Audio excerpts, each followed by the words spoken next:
अध्यायः।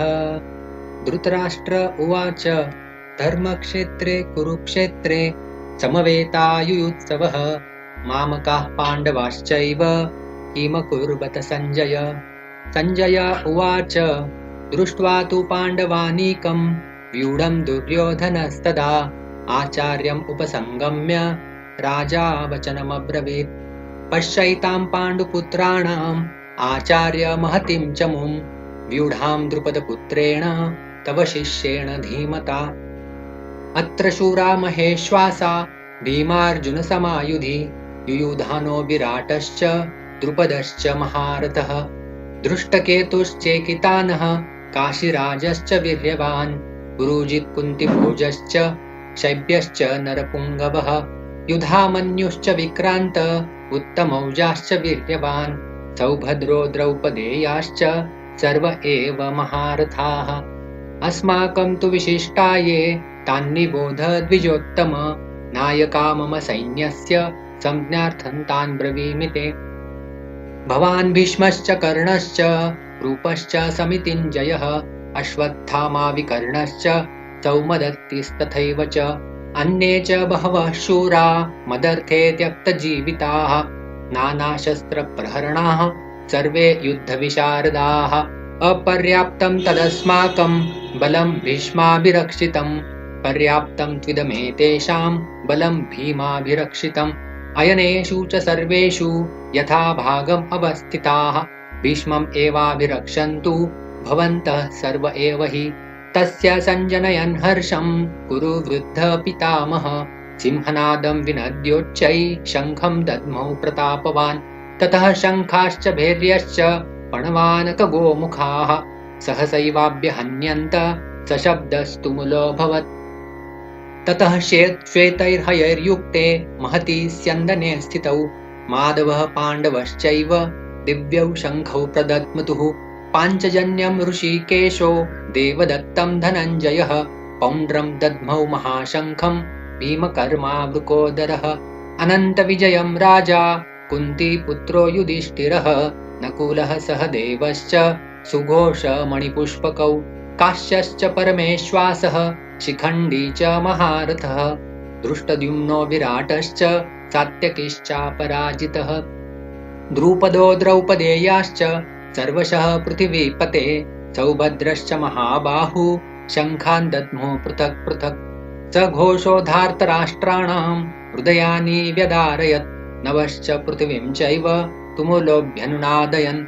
अथ व्यवस्थितान् दृष्ट्वा धार्तराष्ट्रान् कपिध्वजः प्रवृत्ते शस्त्रसम्पाते धनुरुद्यम्य पाण्डव। ऋषिकेशं तदा वाक्यम् इदम् आह महीपते। अर्जुन उवाच सेनयोरुभयोर्मध्ये रथं स्थापयमेच्युत यावदेता निरीक्षेऽहं योद्धुकामानवस्थितान्।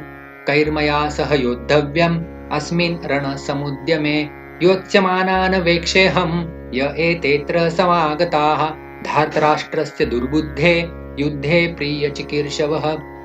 सञ्जय उवाच एवमुक्तो ऋषिकेशो गुडाकेशेन भारत सेनयोरुभयोर्मध्ये स्थापयित्वा रथोत्तमम्। भीष्मद्रोणप्रमुखतः सर्वेषां च महीक्षिताम् उवाच पार्थ पश्यैतान् समवेतान् कुरूनिति। तत्रापश्य स्थितान् पार्थ पितॄनथ पितामहान् आचार्यान् मातुलान् भ्रातॄन् पुत्रान् पौत्रान् सखींस्तथा श्वशुरान् सुहृदश्चैव सेनयोरुभयोरपि। तान् समीक्ष्य स कौन्तेय सर्वान् बन्धून् अवस्थितान् कृपया परयाविष्टो विषिदन्निदमब्रवीत्। अर्जुन उवाच दृष्ट्वेमं स्वजनं कृष्ण युयुत्सुं समुपस्थितं सीदन्ति मम गात्राणि मुखं च परिशुष्यति। वेपथुश्च शरीरे मे रोमहर्षश्च जायते गाण्डीवं स्रंसते हस्तात् त्वक्चैव परिदह्यते। न च शक्नोम्यवस्थातुं भ्रमतीव च मे मनः निमित्तानि च पश्यामि विपरीतानि केशव। न च श्रेयोऽनुपश्यामि हत्वा स्वजनमाहवे न काङ्क्षे विजयं कृष्ण न च राज्यं सुखानि च। किं न राज्येन गोविन्द किं भोगैर्जीवितेन वा येषाम् अर्थे काङ्क्षितं नो राज्यं भोगा सुखानि च। तैमेव स्थिता युद्धे प्राणां त्यक्त्वा धनानि च आचार्याः पितरः पुत्रास्तथैव च पितामहा मातुला श्वशुरा पौत्राः शालाः सम्बन्धिनस्तथा एतान्न हन्तुमिच्छामि घ्नतोऽपि मधुसूदन अपि त्रैलोक्यराज्यस्य हेतोः किं नो महि कृते निहत्य धार्तराष्ट्रान्नः का प्रीतिः स्याज्जनार्दन पापमेवाश्रयेदस्मान् हत्वैतानाततायिनः तस्मान्नार्हा वयं हन्तुं धार्तराष्ट्रान् स्वबान्धवान् स्वजनं हि कथं हत्वा सुखिनः स्याम माधव यद्यप्येतेन पश्यन्ति लोभोपहतचेतसः कुलक्षयकृतं दोषं मित्रद्रोहे च पातकम् कथं न ज्ञेयम् अस्माभिः पापादस्मान् निवर्तितुं कुलक्षयकृतं दोषं प्रपश्यद्भिर्जनार्दन कुलक्षये प्रणश्यन्ति कुलधर्मा सनातनाः धर्मे नष्टे कुलं कृत्स्नम् अधर्मोऽभिभवत्युत अधर्माभिभवात् कृष्ण प्रदुष्यन्ति कुलस्त्रियः स्त्रीषु दुष्टासु वार्ष्णेय जायते वर्णसङ्करः सङ्करो नरकायैव कुलघ्नानां कुलस्य च पतन्ति पितरो ह्येषां लुप्तपिण्डोदकक्रियाः दोषैरेतैः कुलघ्नानां वर्णसङ्करकारकैः उत्साद्यन्ते जातिधर्मा कुलधर्माश्च शाश्वताः उत्सन्नकुलधर्माणां मनुष्याणां जनार्दन नरके नियतं वासो भवतीत्यनुशुश्रुम अहो बत महत्पापं कर्तुं व्यवसिता वयं यद्राज्यसुखलोभेन हन्तुं स्वजनमुद्यताः यदि माम् अप्रतीकारम् अशस्त्रं शस्त्रपाणयः धार्तराष्ट्रारणे हन्युस्तन्मे क्षेमतरं भवेत् सञ्जय उवाच एवमुक्त्वार्जुनः सङ्ख्ये रथोपस्थ उपाविशत् विसृज्य सशरं चापं शोकसंविघ्नमानसः ॐ तत्सदिति श्रीमद्भगवद्गीतासु उपनिषत्सु ब्रह्मविद्यायां योगशास्त्रे श्रीकृष्णार्जुनसंवादे अर्जुनविषादयोगो नाम प्रथमोऽध्यायः। अथ द्वितीयोऽध्यायः। सञ्जय उवाच तं तथा कृपयाभीष्टम् अश्रुपूर्णाकुलेक्षणं विषदन्तमिदं वाक्यम् उवाच मधुसूदनः। श्रीभगवान् उवाच कुतस्त्वाकश्मलमिदं विषमे समुपस्थितम् अनार्यजुष्टम् अस्वर्ग्यम् अकीर्तिकरमर्जुन क्लैब्यमास्मगमः पार्थ नैतत्त्वय्युपपद्यते क्षुद्रं हृदय दौर्बल्यं त्यक्तोत्तिष्ठ परन्तप। अर्जुन उवाच कथं भीष्ममहं सङ्ख्ये द्रोणं च मधुसूदन इषुभिः प्रतियोत्स्यामि पूजार्हा वरिसूदन गुरून् हत्वा हि महानुभावान् श्रेयो भोक्तुं भैक्षमपीह लोके हत्वार्थकामांस्तु गुरूनिहैव भुञ्जीय भोगान् रुधिरप्रतिग्धान् न चैतद्विद्मः कतरन्नो गरीयो यद्वा जयेम यदि वा नो जयेयुः यानेव हत्वा न जिजीविषामस्तेव स्थिता प्रमुखे धार्तराष्ट्राः कार्पण्यदोषोपहतः स्वभावः पृच्छामि त्वां धर्मसम्मूढचेता यच्छ्रेयस्यानिश्चितं ब्रूहि तन्मे शिष्यस्तेऽहं शाधि मां त्वां प्रपन्नम् न हि प्रपश्यामि ममापनुद्यात् यच्छोकमुच्छोषणम् इन्द्रियाणाम् अवाप्य भूमा वसपत्नवृद्धं राज्यं सुराणामपि चाधिपत्यम्। सञ्जय उवाच एवमुक्त्वा ऋषिकेशं गुडाकेशः परन्तपः न योत्स्य इति गोविन्दम् उक्त्वा तूष्णीं बभूवः। तमुवाच ऋषिकेशः प्रहसन्निव भारत सेनयोरुभयोर्मध्ये विषिदन्तमिदं वचः। श्रीभगवान् उवाच अशोचानन्वशोचस्त्वं प्रज्ञावादांश्च भाषसे गतासु न गतासूंश्च नानुशोचन्ति पण्डिताः न त्वेवाहं जातुनासं न त्वं नेमे जनाधिपाः न चैव न भविष्यामः सर्वे वयमतः परम् देहिनोऽस्मिन् यथा देहे कौमारं यौवनं जरा तथा देहान्तरप्राप्तिः धीरस्तत्र न मुह्यति मात्रा स्पर्शास्तु कौन्तेय शीतोष्ण सुखदुःखदाः आगमापायिनो नित्यास्तां तितिक्षस्व भारत यं हि न व्यथयन्ते ते पुरुषं पुरुषर्षभः समदुःखसुखं धीरं सोऽमृतत्वाय कल्पते नासतो विद्यते भावो नाभावो विद्यते सतः उभयोरपि दृष्टोऽन्तस्त्वनयोस्तत्त्वदर्शिभिः अविनाशी तु तद्विद्धि येन सर्वमिदं ततं विनाशम् अव्ययस्यास्य न कश्चित् कर्तुम् अर्हति अन्तवन्तैमे देहा नित्यस्योक्ता शरीरिणः अनाशिनो प्रमेयस्य तस्माद्युध्यस्व भारत य एनं वेत्ति हन्तारं यश्चैनं मन्यते हतम् उभौ तौ न विजानीतो नायं हन्ति न हन्यते न जायते म्रियते वा कदाचिन्नायं भूत्वा भविता वा न भूयः अजो नित्यशाश्वतोऽयं पुराणो न हन्यते हन्यमाने शरीरे वेदाविनाशिनं नित्यं य एनम् अजमव्ययम् कथं स पुरुषः पार्थ कं घातयति हन्तिकम् वासांसि जीर्णानि यथा विहाय नवानि गृह्णाति नरोपराणि तथा शरीराणि विहाय जीर्णानि अन्यानि संयाति नवानि देहि नैनं छिन्दन्ति शस्त्राणि नैनं दहति पावकः न चैनं क्लेदयन्त्यापो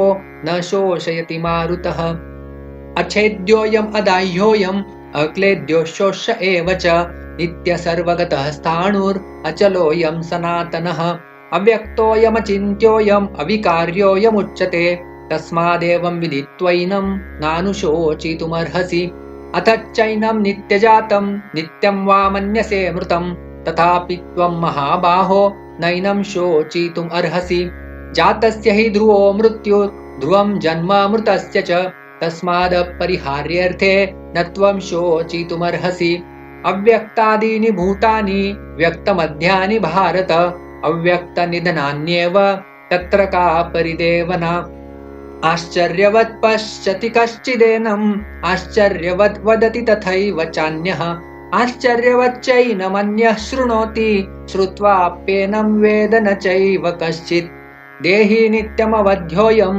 देहे सर्वस्य भारत तस्मात् सर्वाणि भूतानि न त्वं शोचितुमर्हसि स्वधर्मम् अपि चावेक्ष न विकम्पितुमर्हसि धर्म्याद्धि युद्धात् श्रेयोऽन्यत् क्षत्रियस्य न विद्यते यदृच्छया चोपपन्नं स्वर्गद्वारम् अपावृतं सुखिनः क्षत्रियाः पार्थ लभन्ते युद्धमीदृशम् अथ चेत्त्वमिमं धर्म्यं सङ्ग्रामं न करिष्यसि ततः स्वधर्मं कीर्तिं च हित्वा पापम् अवाप्स्यसि अकीर्तिं चापि भूतानि कथयिष्यन्ति ते व्ययां सम्भावितस्य चाकीर्तिर्मरणादतिरिच्यते भयाद्रणादुपरतं मंसन्ते त्वां महारथाः येषां च त्वं बहुमतो भूत्वा यास्यसि लाघवम् अवाच्यवादांश्च बहून् वदिष्यन्ति तवाहिताः निन्दन्तस्तव सामर्थ्यं ततो दुःखतरं नु किम् अतो वा प्राप्स्यसि स्वर्गं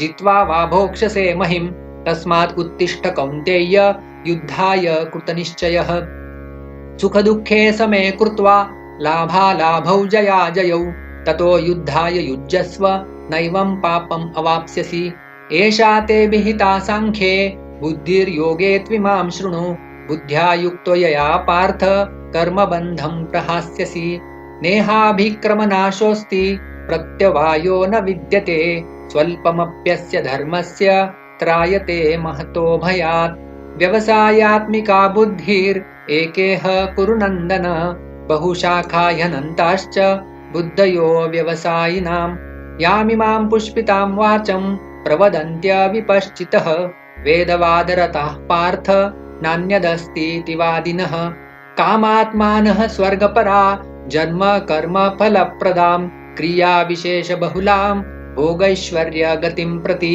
भोगैश्वर्यप्रसक्तानां तया अपहृतचेतसां व्यवसायात्मिका बुद्धिः समाधौ न विधीयते त्रैगुण्यविषया वेदा निस्त्रैगुण्यो भवार्जुन निर्द्वन्द्वो नित्यसत्त्वस्थो निर्योगक्षेम आत्मवान् यावानर्थ उदप्पाने सर्वतः सम्प्लुतोदके तावान् सर्वेषु वेदेषु ब्राह्मणस्य विजानतः कर्मण्येवाधिकारस्ते मा फलेषु कदाचन मा कर्मफलहेतुर्भूत् माते सङ्गोऽस्त्वकर्मणि योगस्थः कुरु कर्माणि सङ्गं त्यक्त्वा धनञ्जय सिद्ध्यसिद्ध्यो समो भूत्वा समत्वं योग उच्यते दूरेण ह्यवरं कर्म बुद्धियोगात् धनञ्जय बुद्धौ शरणमन्विच्छ कृपणः फलहेतवः बुद्धियुक्तो जहातीह उभे सुकृतदुष्कृते तस्माद् योगाय युज्यस्व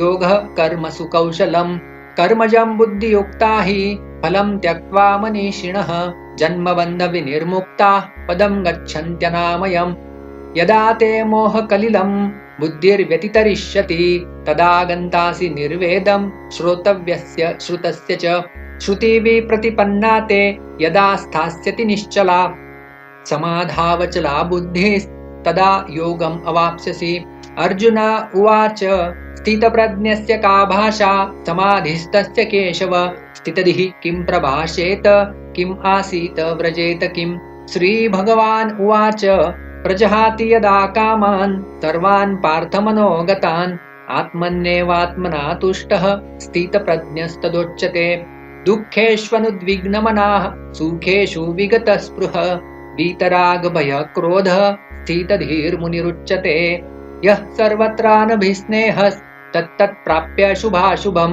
नाभिनन्दति न द्वेष्टि तस्य प्रज्ञा प्रतिष्ठिता यदा संहरते चायं कूर्मोऽङ्गानीव सर्वशः इन्द्रियाणीन्द्रियार्थेभ्यस्तस्य प्रज्ञा प्रतिष्ठिता विषया विनिवर्तन्ते निराहारस्य देहिनः रसवर्जं रसोऽप्यस्य परं दृष्ट्वा निवर्तते यततो ह्यपि कौन्तेय पुरुषस्य विपश्चितः इन्द्रियाणि प्रमाथीनि हरन्ति प्रसभं मनः तानि सर्वाणि संयम्य युक्त आसीत मत्परः वशे हि यस्येन्द्रियाणि तस्य प्रज्ञा प्रतिष्ठिता ध्यायतो विषयान् पुंसः सङ्गस्तेषूपजायते सङ्गात् सञ्जायते कामः कामात् क्रोधो विजायते क्रोधात् भवति सम्मोहः सम्मोहात् स्मृतिविभ्रमः स्मृतिभ्रंशात् बुद्धिनाशो बुद्धिनाशात् प्रणश्यति रागद्वेषविमुक्तैस्तु विषयान् इन्द्रियैश्चरन् आत्मवश्यैर्विधेयात्मा प्रसादम् अधिगच्छति प्रसादे सर्वदुःखानां हानिरस्योपजायते प्रसन्नचेतसो ह्याशु बुद्धिः पर्यवतिष्ठते नास्ति बुद्धिरयुक्तस्य न चायुक्तस्य भावना न चाभावयतः शान्तिरशान्तस्य कुतः सुखम् इन्द्रियाणां हि चरतां यन्मनो अनुविधीयते तदस्य हरति प्रज्ञां वायुर्नावमिवाम्भसि तस्माद्यस्य महाबाहो निगृहीतानि सर्वशः इन्द्रियाणीन्द्रियार्थेभ्यस्तस्य प्रज्ञा प्रतिष्ठिता या निशा सर्वभूतानां तस्यां जागर्ति संयमी यस्यां जागृति भूतानि सा निशा पश्यतो मुनेः आपूर्यमाणम् अचलप्रतिष्ठं समुद्रमापः प्रविशन्ति यद्वत् तद्वत् कामयं प्रविशन्ति सर्वे स शान्तिमाप्नोति न कामकामी विहाय कामान्यः सर्वान् पुमांश्चरति निःस्पृहः निर्ममो निरहङ्कारः स शान्तिम् अधिगच्छति एषा ब्राह्मी स्थितिः पार्थ नैनां प्राप्य विमुह्यति स्थित्वा स्यामन्तकालेऽपि ब्रह्मनिर्वाणमृच्छति। ॐ तत्सदिति श्रीमद्भगवद्गीतासु उपनिषत्सु ब्रह्मविद्यायां योगशास्त्रे श्रीकृष्णार्जुनसंवादे साङ्ख्ययोगो नाम द्वितीयोऽध्यायः। अथ तृतीयोऽध्यायः। अर्जुन उवाच जायसि चेत् कर्मणस्ते मता बुद्धिर्जनार्दन तत्किं कर्मणि घोरे मां नियोजयसि केशव व्यामिश्रेणेव वाक्येन बुद्धिं मोहयसीव मे तदेकं वद निश्चित्य येन श्रेयोऽहम् आप्नुयाम्। श्रीभगवान् उवाच लोकेऽस्मिन् द्विविधा निष्ठा पुरा प्रोक्ता मया नघ ज्ञानयोगेन साङ्ख्यानां कर्मयोगेन योगिनां न कर्मणामनारम्भान् नैष्कर्म्यं पुरुषोऽश्नुते न च सन्न्यसनादेव सिद्धिं समधिगच्छति न हि कश्चित् क्षणमपि जातु तिष्ठत्य कर्मकृत् कार्यते ह्यवशः कर्म सर्वः प्रकृतिजैर्गुणैः कर्मेन्द्रियाणि संयम्य य आस्ते मनसा स्मरन् इन्द्रियार्थान् विमूढात्मा मिथ्याचारः स उच्यते यस्त्विन्द्रियाणि मनसा नियम्यारभते अर्जुन कर्मेन्द्रियैः कर्मयोगम् असक्तः स विशिष्यते नियतं कुरु कर्म त्वं कर्मज्यायो ह्यकर्मणः शरीरयात्रापि च ते न प्रसिद्धेद कर्मणः यज्ञार्थात् कर्मणोऽन्यत्र लोकोऽयं कर्मबन्धनः तदर्थं कर्म कौन्तेय मुक्तसङ्गः समाचर सह यज्ञाः प्रजा सृष्ट्वा पुरोवाच प्रजापतिः अनेन प्रसविष्यध्वम् एष वोस्त्विष्टकामधुक् देवान् भावयतानेन ते देवा भावयन्तु वः परस्परं भावयन्तः श्रेयः परमवाप्स्यथ इष्टान् भोगान् हि वो देवा दास्यन्ते यज्ञभाविताः तैर्दत्तान् प्रदायैभ्यो यो भुङ्क्तेस्तेन एव सः यज्ञशिष्टाशिनः सन्तो मुच्यन्ते सर्वकिल्बिषैः भुञ्जते ते त्वगं पापा ये पचन्त्यात्मकारणात् अन्नात् भवन्ति भूतानि पर्जन्यात् अन्नसम्भवः यज्ञात् भवति पर्जन्यो यज्ञः कर्मसमुद्भव कर्म ब्रह्मोद्भवं विद्धि ब्रह्माक्षरसमुद्भवम् तस्मात् सर्वगतं ब्रह्म नित्यं यज्ञे प्रतिष्ठितम् एवं प्रवर्तितं चक्रं नानुवर्तयति हयः अघायुरिन्द्रियारामो मोघं पार्थ स जीवति यस्त्वात्मरतिरेव स्यात् आत्मतृप्तश्च मानवः आत्मन्येव च सन्तुष्टः तस्य कार्यं न विद्यते नैव तस्य कृतेनार्थो नाकृतेनेह कश्चन न चास्य सर्वभूतेषु कश्चित् अर्थव्यपाश्रयः तस्माद् असक्तः सततं कार्यं कर्म समाचर असक्तो ह्याचरन् कर्म परम् आप्नोति पुरुषः कर्मणैव हि संसिद्धिम् आस्थिता जनकादयः लोकसङ्ग्रहमेवापि सम्पश्यन् कर्तुमर्हसि यद्यद् आचरति श्रेष्ठस्तत्तद् एवेतरो जनः स यत् प्रमाणं कुरुते लोकस्तत् अनुवर्तते न मे पार्थास्ति कर्तव्यं त्रिषु लोकेषु किञ्चन नानवाप्तमवाप्तव्यं वर्त एव च कर्मणि यदि ह्यहं न वर्तेयं जातु कर्मण्यतन्द्रितः मम वर्त्मानुवर्तन्ते मनुष्याः पार्थ सर्वशः उत्सिदेयुरिमे लोका न कुर्यां कर्म चेदहं शङ्करस्य च कर्ता स्याम् उपहन्यामिमः प्रजाः सक्तः कर्मण्य विद्वांसो यथा कुर्वन्ति भारत कुर्याद्विद्वांस्तथा सक्तः चिकीर्षुर्लोकसङ्ग्रहम् न बुद्धिभेदं जनयेत् अज्ञानां कर्मसङ्गिनां जोषयेत् सर्वकर्माणि विद्वान् युक्तः समाचरन् प्रकृतेः क्रियमाणानि गुणैः कर्माणि सर्वशः अहङ्कारविमूढात्मा कर्ताहम् इति मन्यते तत्त्ववित्तु महाबाहो गुणकर्मविभागयोः गुणागुणेषु वर्तन्त इति मत्वा न सज्जते प्रकृतेर्गुणसम्मूढा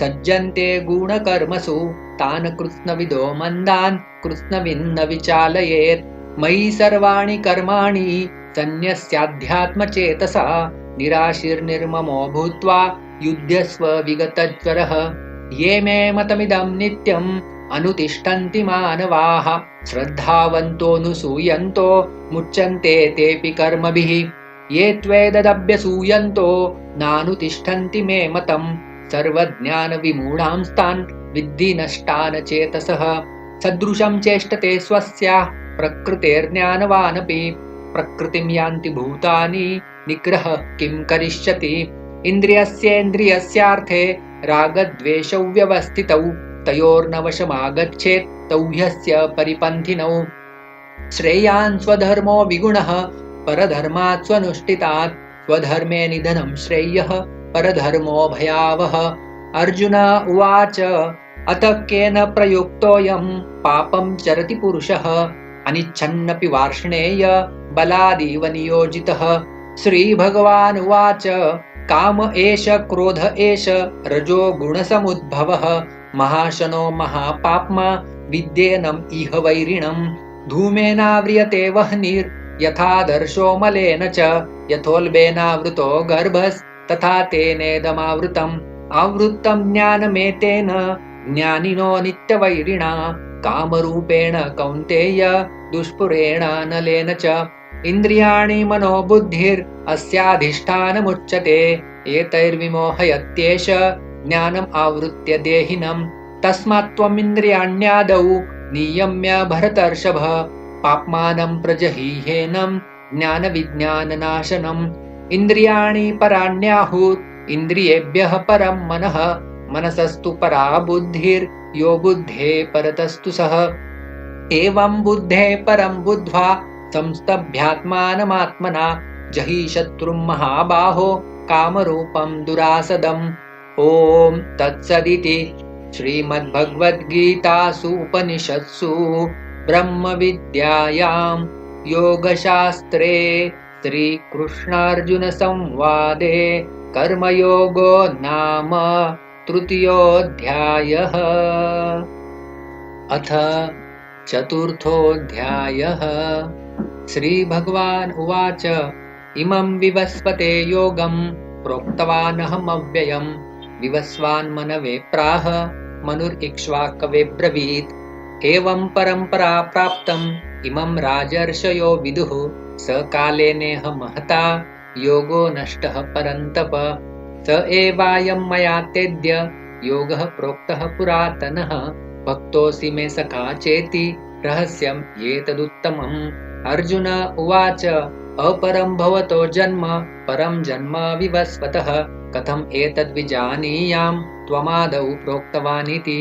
श्रीभगवान् उवाच बहूनि मे व्यतीतानि जन्मानि तव चार्जुन तान्यहं वेद सर्वाणि न त्वं वेत्थ परन्तप अजोऽपि सन्नव्ययात्मा भूतानाम् ईश्वरोऽपि सन् प्रकृतिं स्वामधिष्ठाय सम्भवाम्यात्ममायया यदा यदा हि धर्मस्य ग्लानिर्भवति भारत अभ्युत्थानमधर्मस्य तदात्मानं सृजाम्यहं परित्राणाय साधूनां विनाशाय च दुष्कृतां धर्मसंस्थापनार्थाय सम्भवामि युगे युगे जन्म कर्म च मे दिव्यम् एवं यो वेत्ति तत्त्वतः त्यक्त्वा देहं पुनर्जन्म नैति मामेति सोऽर्जुन वीतरागभयक्रोधा मन्मया मामुपाश्रिताः बहवो ज्ञानतपसा पूता मद्भावमागताः ये यथा मां प्रपद्यन्ते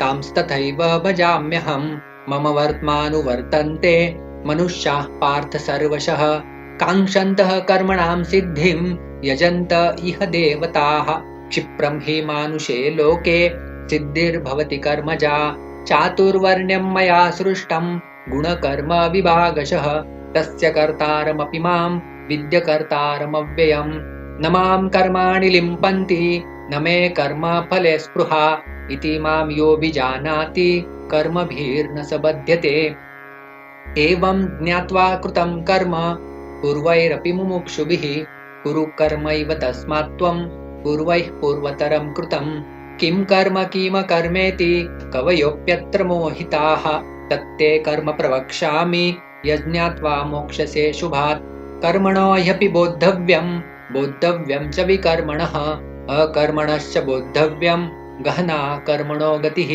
कर्मण्यकर्म यः पश्येत् अकर्मणि च कर्म यः स बुद्धिमान् मनुष्येषु स युक्तः कृत्स्नकर्मकृत् यस्य सर्वे समारम्भा कामसङ्कल्पवर्जिताः ज्ञानाग्निदग्धकर्माणं तमाहुः पण्डितं बुधाः त्यक्त्वा कर्मफलासङ्गं नित्यतृप्तो निराश्रयः कर्मण्यभिप्रवृत्तोऽपि नैव किञ्चित् करोति सः निराशीर्यत चित्तात्मा त्यक्तसर्वपरिग्रह शारीरं केवलं कर्म कुर्वन्नाप्नोति किल्बिषम् यदृच्छालाभसन्तुष्टो द्वन्द्वातीतो विमत्सरः समः सिद्धावसिद्धौ च कृत्वापि न निबध्यते गतसङ्गस्य मुक्तस्य ज्ञानावस्थितचेतसः यज्ञायाचरतः कर्म समग्रं प्रविलीयते ब्रह्मार्पणं ब्रह्महवि ब्रह्माग्नौ ब्रह्मणाहुतं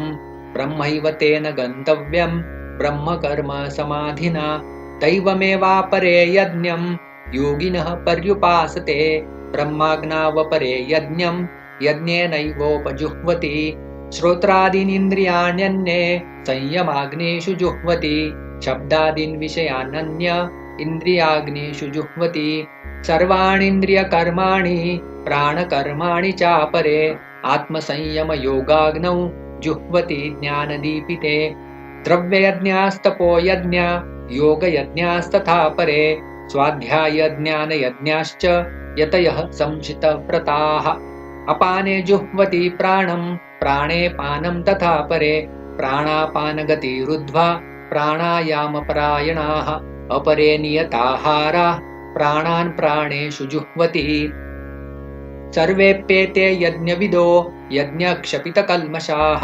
यज्ञशिष्टामृतभुजो यान्ति ब्रह्म सनातनं नायं लोकोऽस्त्य यज्ञस्य कुतोऽन्यः कुरु सत्तम एवं बहुविधा यज्ञा वितता ब्रह्मणो मुखे कर्मजान् विद्धितान् सर्वान् एवं ज्ञात्वा विमोक्षसे श्रेयान् द्रव्यमयाद्यज्ञात् ज्ञानयज्ञः परन्तप सर्वं कर्माखिलं पार्थ ज्ञाने परिसमाप्यते तद्विद्धि प्रणिपातेन परिप्रश्नेन सेवया उपदेक्षन्ति ते ज्ञानं ज्ञानिनस्तत्त्वदर्शिनः यज्ञात्वा न पुनर्मोहम् एवं यास्यसि पाण्डव येन भूतान्यशेषाणि द्रक्ष्यस्यात्मन्यथो मयि अपि चेदसि पापेभ्यः सर्वेभ्यः पापकृत्तमः सर्वं ज्ञानप्लवेनैव वृजिनं सन्तरिष्यसि यथैधांसि समिद्धोऽग्निर्भस्मसात् कुरुते अर्जुन ज्ञानाग्नि सर्वकर्माणि भस्मसात् कुरुते तथा न हि ज्ञानेन सदृशं पवित्रम् इह विद्यते तत्स्वयं योगसंसिद्धः कालेनात्मनि विन्दति श्रद्धावान् लभते ज्ञानं तत्परः संयतेन्द्रियः ज्ञानं लब्ध्वा परां शान्तिम् अचिरेणाधिगच्छति अज्ञश्चाश्रद्धधानश्च संशयात्मा विनश्यति नायं लोकोऽस्ति न परो न सुखं संशयात्मनः योगसन्न्यस्तकर्माणं ज्ञानसञ्छिन्न संशयम् आत्मवन्तं न कर्माणि निबध्नन्ति धनञ्जय तस्मादज्ञानसम्भूतं हृत्स्थं ज्ञानासीनात्मनः चित्वैनं संशयं योगम् आत्तिष्ठोत्तिष्ठ भारत ॐ तत्सदिति श्रीमद्भगवद्गीतासु उपनिषत्सु ब्रह्मविद्यायां योगशास्त्रे श्रीकृष्णार्जुनसंवादे ज्ञानकर्मसन्न्यासयोगो नाम चतुर्थोऽध्यायः। अथ पञ्चमोऽध्यायः। अर्जुन उवाच सन्न्यासं कर्मणां कृष्ण पुनर्योगं च शंससि यच्छ्रेय एतयोरेकं तन्मे ब्रूहि सुनिश्चितम्। श्रीभगवानुवाच सन्न्यासः कर्मयोगश्च निःश्रेयसकरावुभौ तयोस्तु कर्मसन्न्यासात् कर्मयोगो विशिष्यते।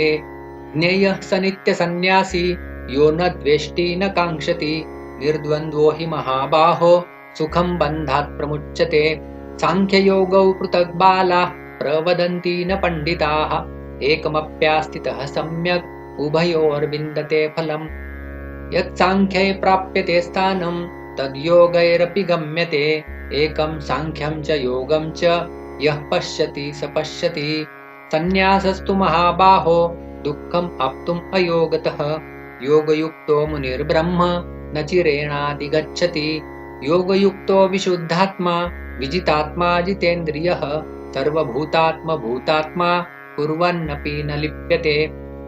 नैव किञ्चित् करोमीति युक्तो मन्येत तत्त्ववित् पश्यन् शृण्वन् स्पृशन् जिघ्रन् अश्नन् गच्छन् स्वपन् श्वसन् प्रलपन् विसृजन् गृह्णन् उन्मिषन् निमिषन्नपि इन्द्रियाणि इन्द्रियार्थेषु वर्तन्त इति धारयन् ब्रह्मण्याधाय कर्माणि सङ्गं त्यक्त्वा करोति यः लिप्यते न स पापेन पद्मपत्रम् इवाम्भसा। कायेन मनसा बुद्ध्या केवलैरिन्द्रियैरपि योगिनः कर्म कुर्वन्ति सङ्गं त्यक्त्वात्मशुद्धये। युक्तः कर्मफलं त्यक्त्वा शान्तिम् आप्नोति नैष्ठिकीम् अयुक्तः कामकारेण फले सक्तो निबध्यते।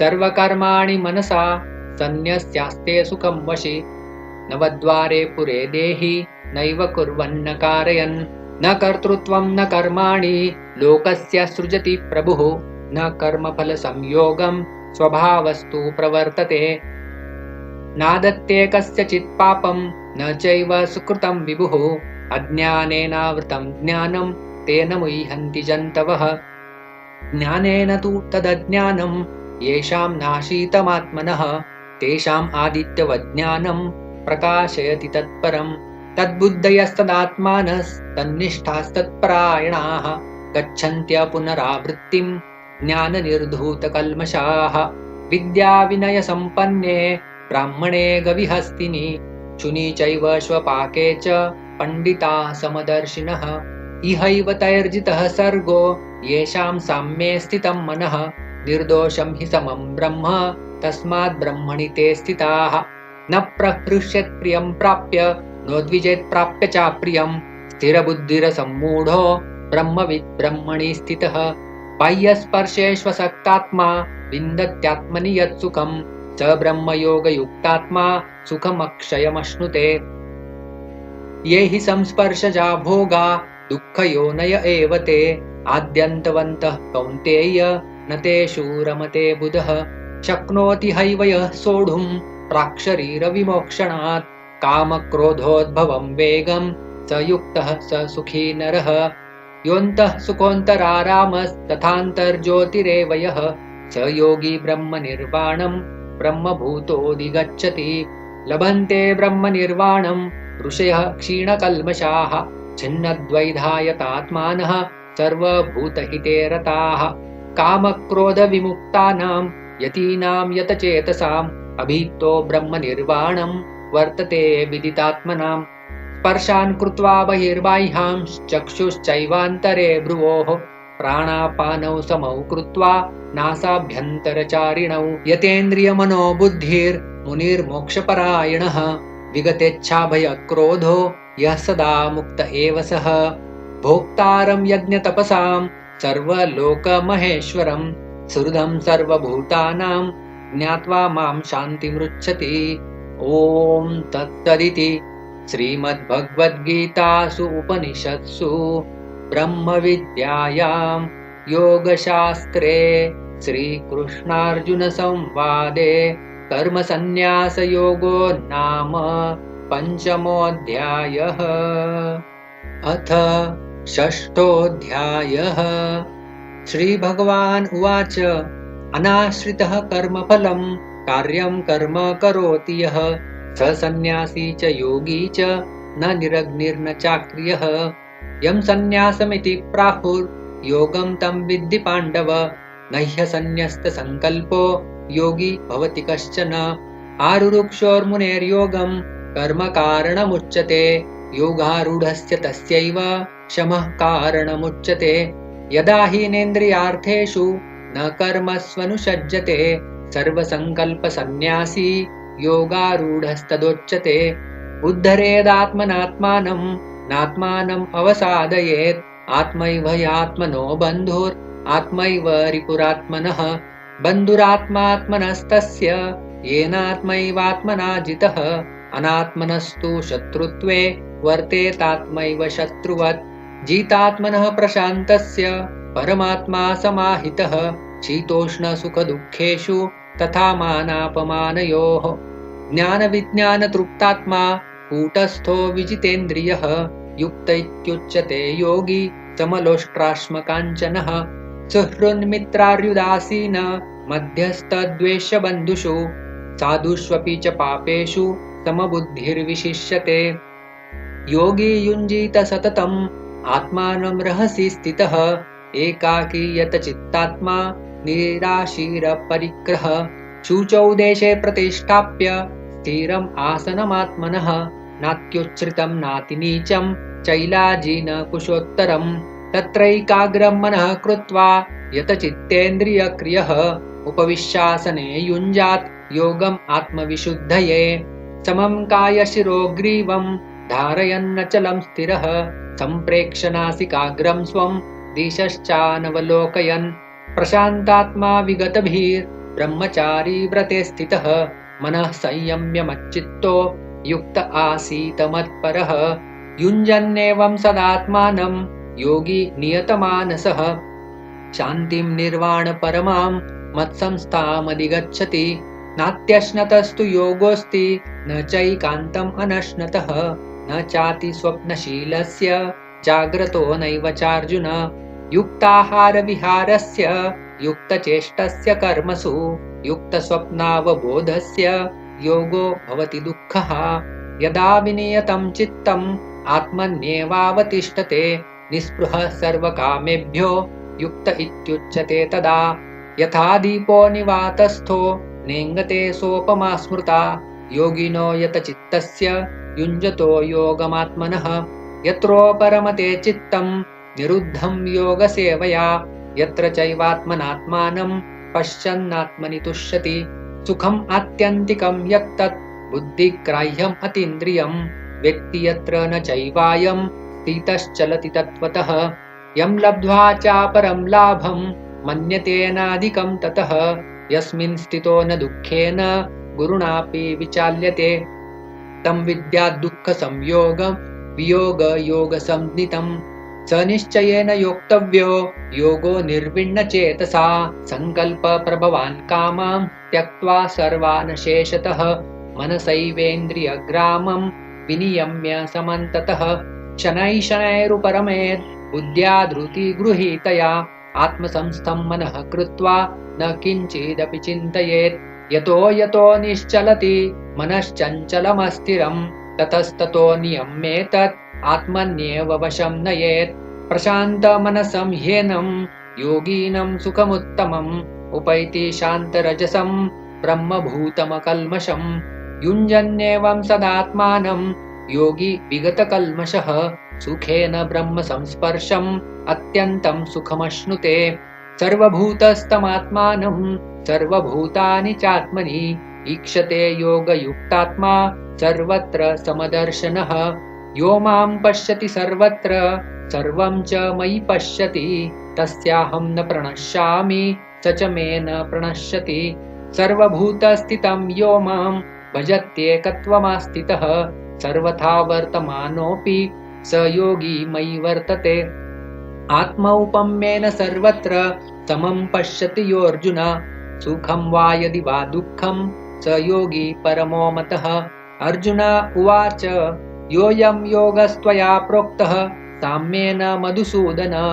एतस्याहं न पश्यामि चञ्चलत्वास्थितिं स्थिरां चञ्चलं हि मनः कृष्ण प्रमाथि बलवद्दृढं तस्याहं निग्रहं मन्ये वायोरिव सुदुष्करम् श्रीभगवानुवाच असंशयं महाबाहो मनो दुर्निग्रहं चलम् अभ्यासेन तु कौन्तेय वैराग्येण च गृह्यते असंयतात्मना योगो दुष्प्राप इति मे मतिः वश्यात्मना तु यतता शक्यो वाप्तुम् उपायतः अर्जुन उवाच अयतिः श्रद्धयोपेतो योगाच्चलितमानसः अप्राप्य योगसंसिद्धिं कां गतिं कृष्ण गच्छति कच्चिन्नो भयविभ्रष्टश्छिन्नाभ्रमिव नश्यति अप्रतिष्ठो महाबाहो विमूढो ब्रह्मणः पथि एतन्मे संशयं कृष्ण छेत्तुमर्हस्य शेषतः त्वदन्यः संशयस्यास्य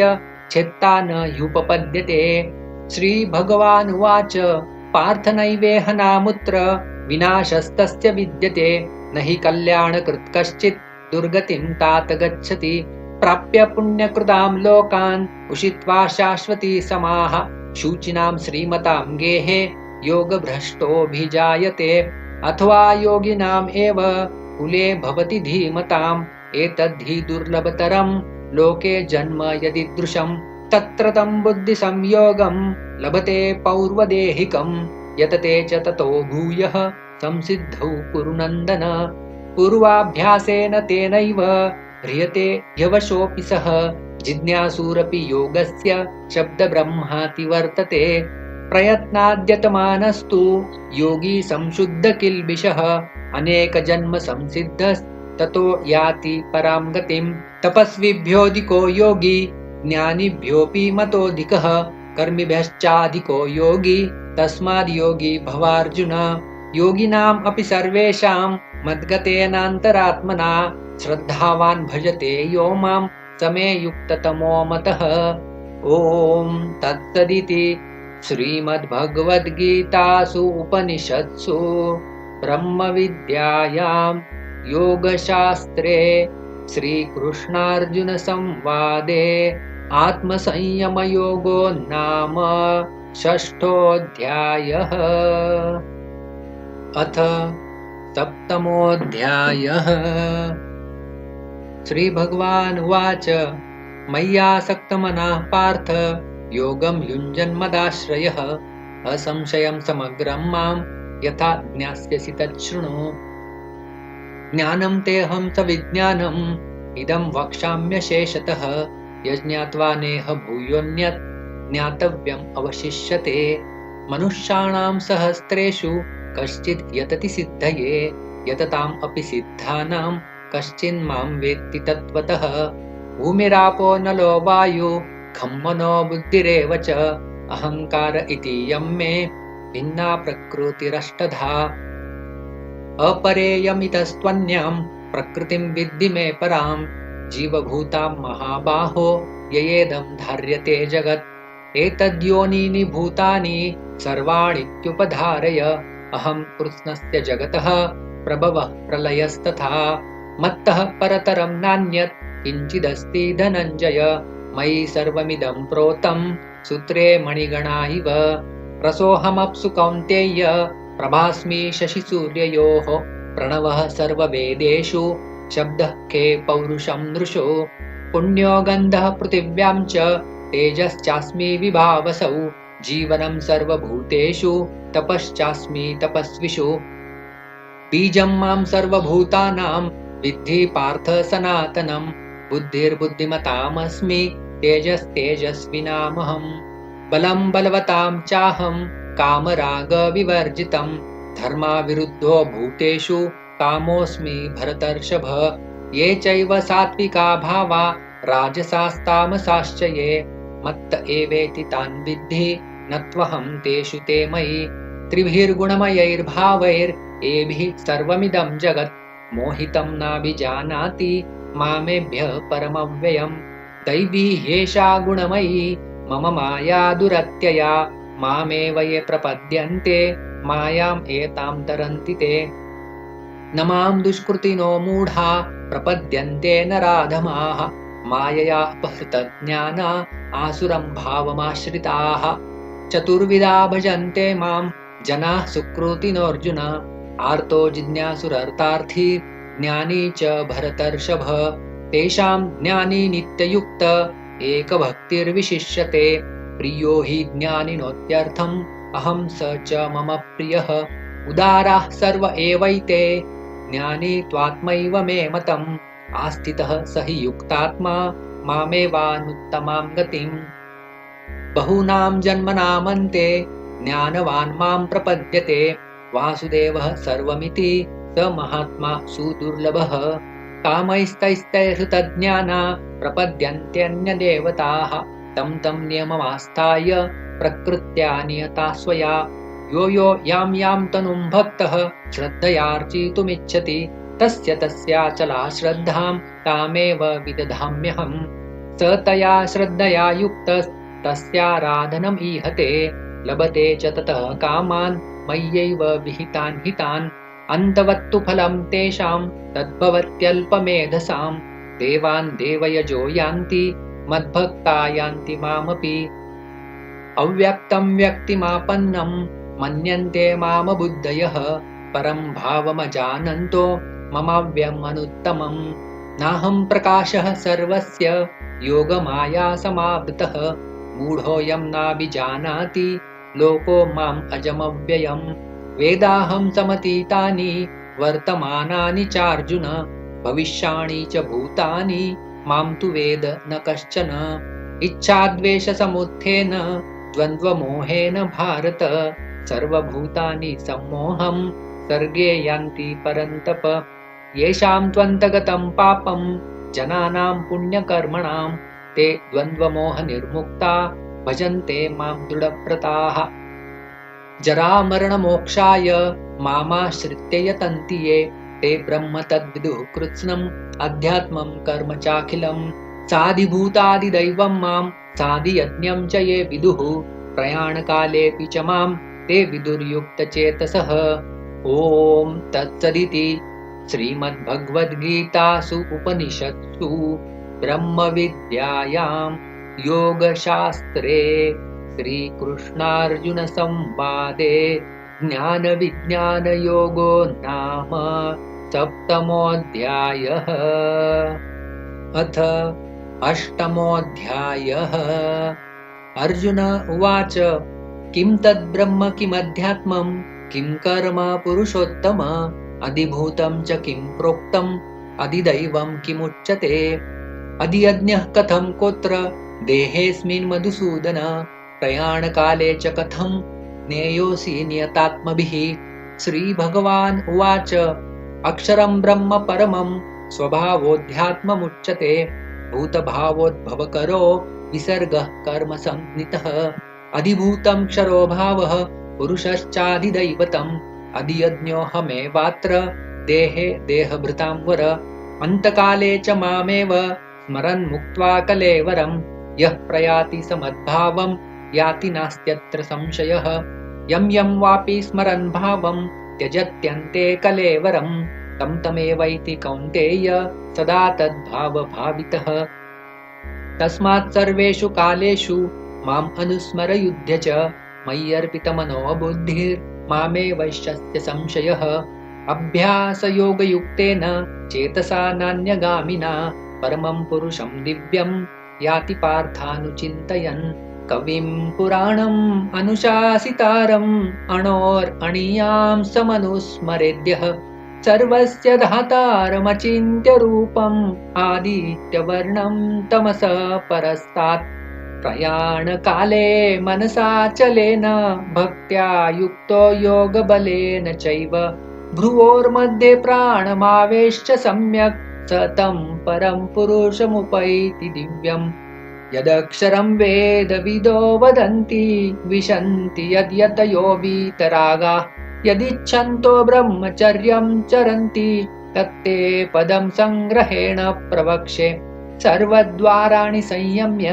मनोहृदि निरुध्य च मूर्ध्याधायात्मनः प्राणम् आस्थितो योगधारणाम् ओमित्येकाक्षरं ब्रह्म व्याहरन् मामनुस्मरन् यः प्रयाति त्यजन् देहं स याति परमां गतिम् अनन्यचेताः सततं यो मां स्मरति नित्यशः तस्याहं सुलभः पार्थ नित्ययुक्तस्य योगिनः मामुपेत्य पुनर्जन्म दुःखालयमशाश्वतं नाप्नुवन्ति महात्मानः संसिद्धिं परमां गताः आब्रह्मभुवनालोका पुनरावर्तिनोऽर्जुन मामुपेत्य तु कौन्तेय पुनर्जन्म न विद्यते सहस्रयुगपर्यन्तम् अहर्यद्ब्रह्मणो विदुः रात्रिं युगसहस्रान्तां देहोरात्रविदो जनाः अव्यक्ताद्व्यक्तयः सर्वाः प्रभवन्त्यहरागमे रात्र्यागमे प्रलीयन्ते तत्रैवाव्यक्तसंज्ञके भूतग्रामः स एवायं भूत्वा भूत्वा प्रलीयते रात्र्यागमे वशः पार्थ प्रभवत्यहरागमे परस्तस्मात्तु भावोऽन्यो अव्यक्तो व्यक्तात् सनातनः यः स सर्वेषु भूतेषु नश्यत्सु न विनश्यति अव्यक्तोऽक्षर इत्युक्तस्तमाहुः परमां गतिं यं प्राप्य न निवर्तन्ते तद्धाम परमं मम पुरुषः स परः पार्थ भक्त्या लभ्यस्त्वनन्यया यस्यान्तस्थानि भूतानि येन सर्वमिदं ततं यत्र काले त्वनावृत्तिम् आवृत्तिं चैव योगिनः प्रयाता यान्ति तं कालं वक्ष्यामि भरतर्षभ अग्निर्ज्योतिरः शुक्लः षण्मासा उत्तरायणं तत्र प्रयाता गच्छन्ति ब्रह्मविदो जनाः धूमो रात्रिस्तथा कृष्णः षण्मासा दक्षिणायनं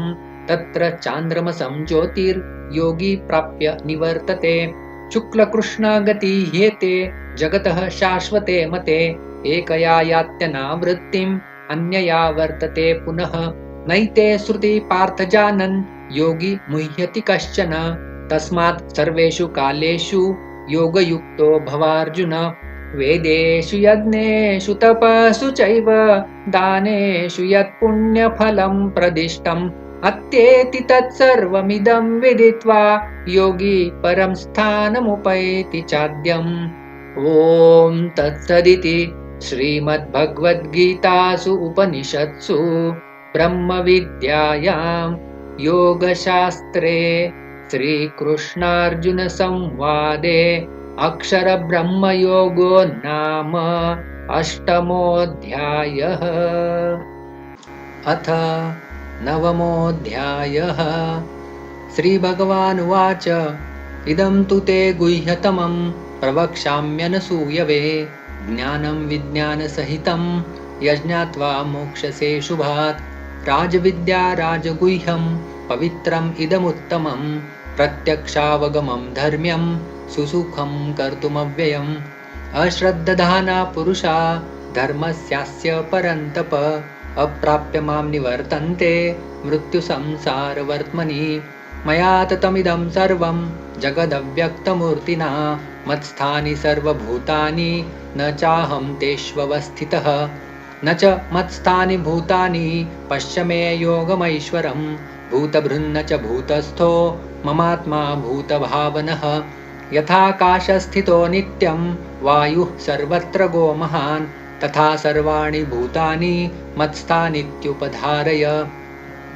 सर्वभूतानि कौन्तेय प्रकृतिं यान्ति मामिकां कल्पक्षये पुनस्तानि कल्पादौ विसृजाम्यहं।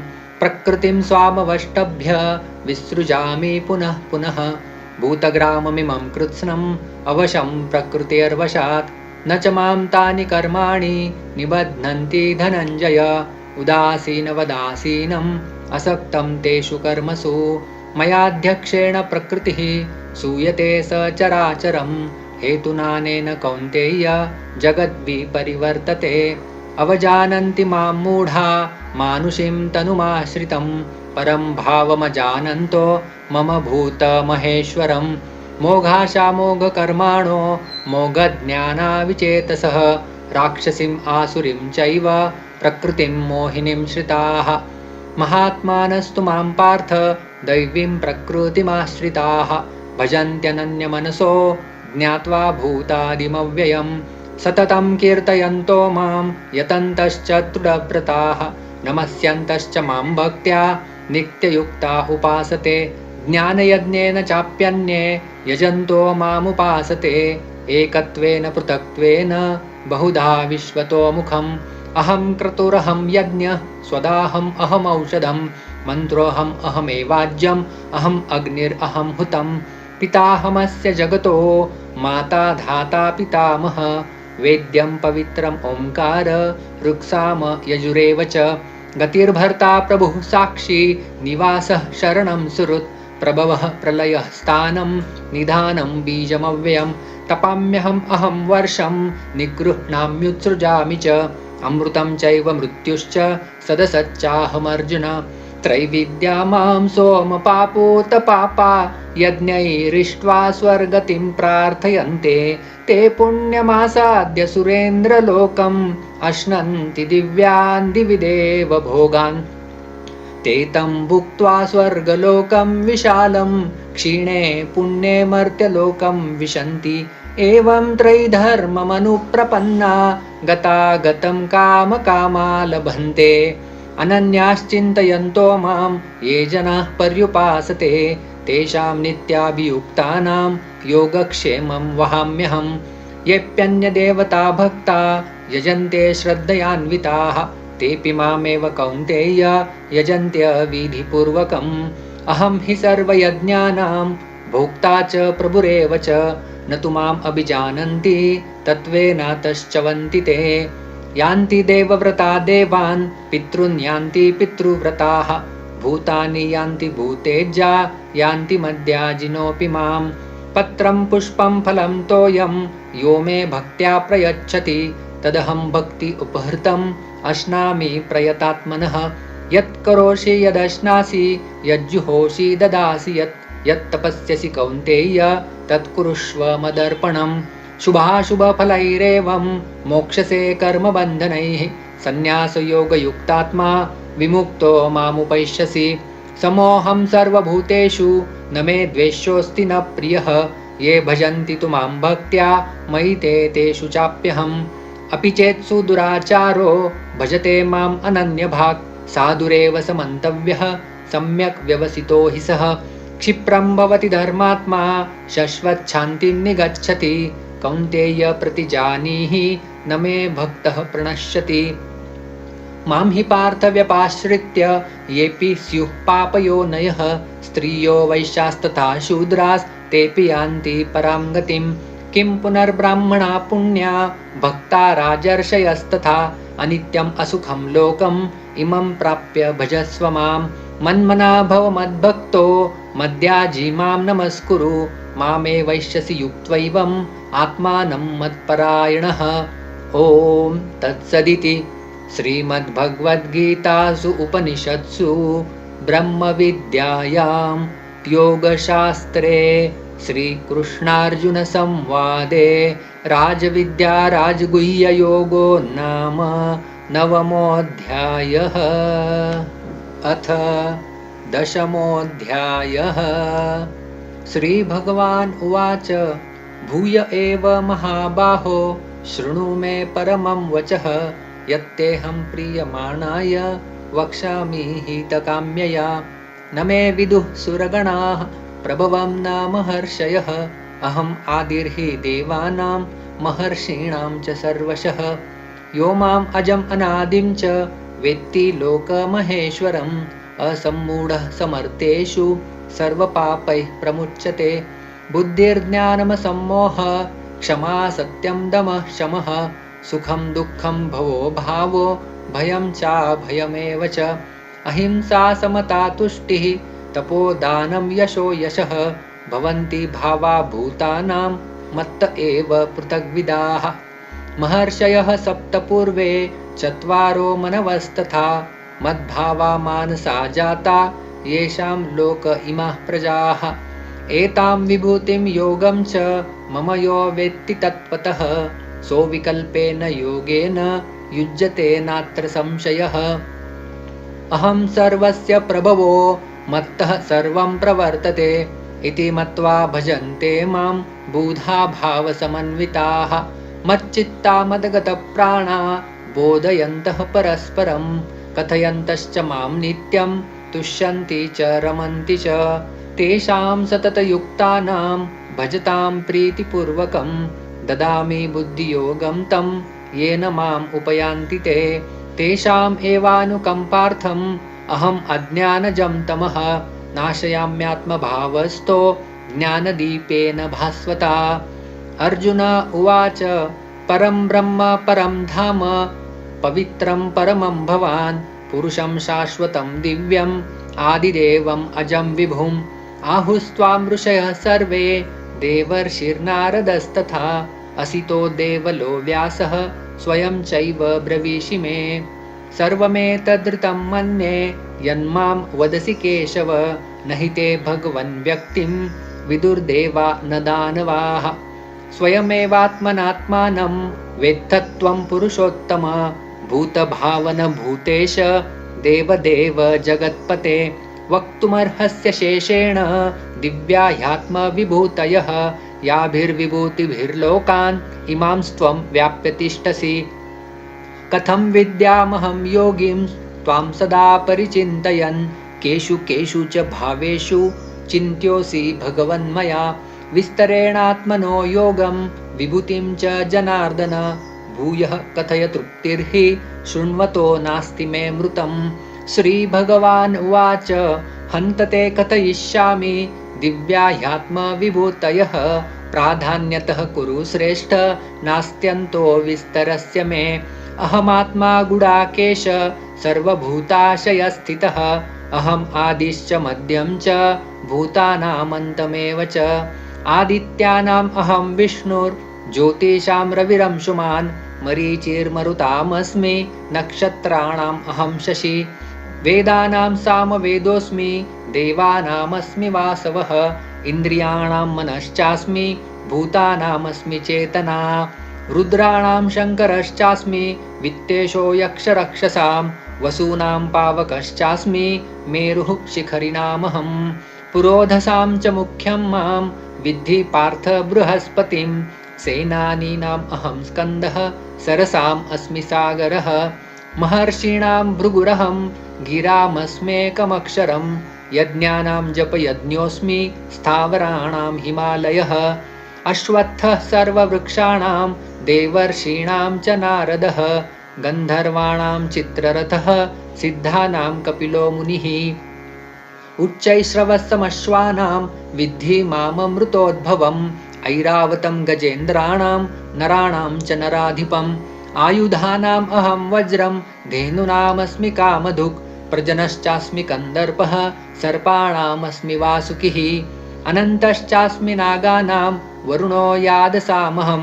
पितॄणामर्यमा चास्मि यमः संयमतामहं प्रह्लादश्चास्मि दैत्यानां कालः कलयतामहं मृगाणां च मृगेन्द्रोऽहं वैनतेयश्च पक्षिणां पवनः पवतामस्मि रामः शस्त्रभृतामहं झषाणां मकरश्चास्मि स्रोतसामस्मि जाह्नवी सर्गाणामादिरन्तश्च मध्यं चैवाहमर्जुन अध्यात्मविद्याविद्यानां वादः प्रवदतामहम् अक्षराणाम् अकारोऽस्मि द्वन्द्वः सामासिकस्य च अहम् एवाक्षयः कालो धाताहं विश्वतोमुखम् मृत्युः सर्वहरश्चाहम् उद्भवश्च भविष्यतां कीर्तिः श्रीर्वाक्च नारीणां स्मृतिर्मेधा धृतिः क्षमा बृहत्साम तथा साम्नां गायत्री छन्दसामहं मासानां मार्गशीर्षोऽहं ऋतूनां कुसुमाकरः द्यूतं चलयतामस्मि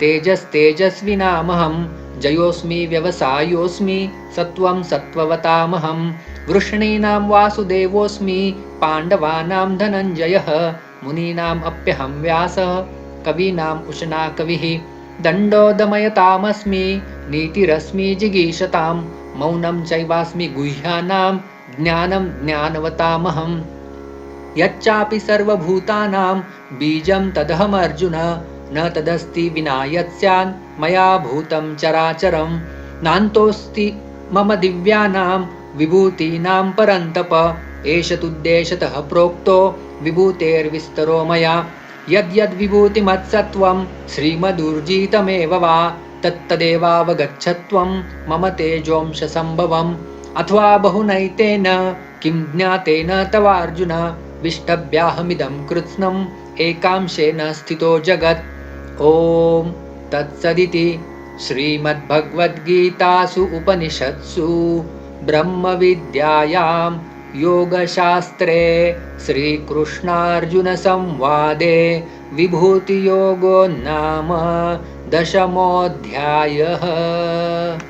अथ 11 अर्जुन उवाच मदनुग्रहाय परमं गुह्यम् अध्यात्मसंज्ञितं यत्त्वयोक्तं वचस्तेन मोहोऽयं विगतो मम भवाप्ययौ हि भूतानां श्रुतौ विस्तरशो मया त्वत्तः कमलपत्राक्ष माहात्म्यम् अपि चाव्ययम् एवम् एतद्यथार्थत्वम् आत्मानं परमेश्वर द्रष्टुमिच्छामि ते रूपम् ऐश्वरं पुरुषोत्तमम् मन्यसे यदि तच्छक्यं मया द्रष्टुम् इति प्रभो योगेश्वर ततो मे त्वं दर्शयात्मानमव्ययम् श्रीभगवानुवाच पश्य मे पार्थरूपाणि शतशोऽथ सहस्रशः नानाविधानि दिव्यानि नानावर्णाकृतीनि च पश्चादित्यान् वसून् रुद्रान् अश्विनौ मरुतस्तथा बहुन्यदृष्टपूर्वाणि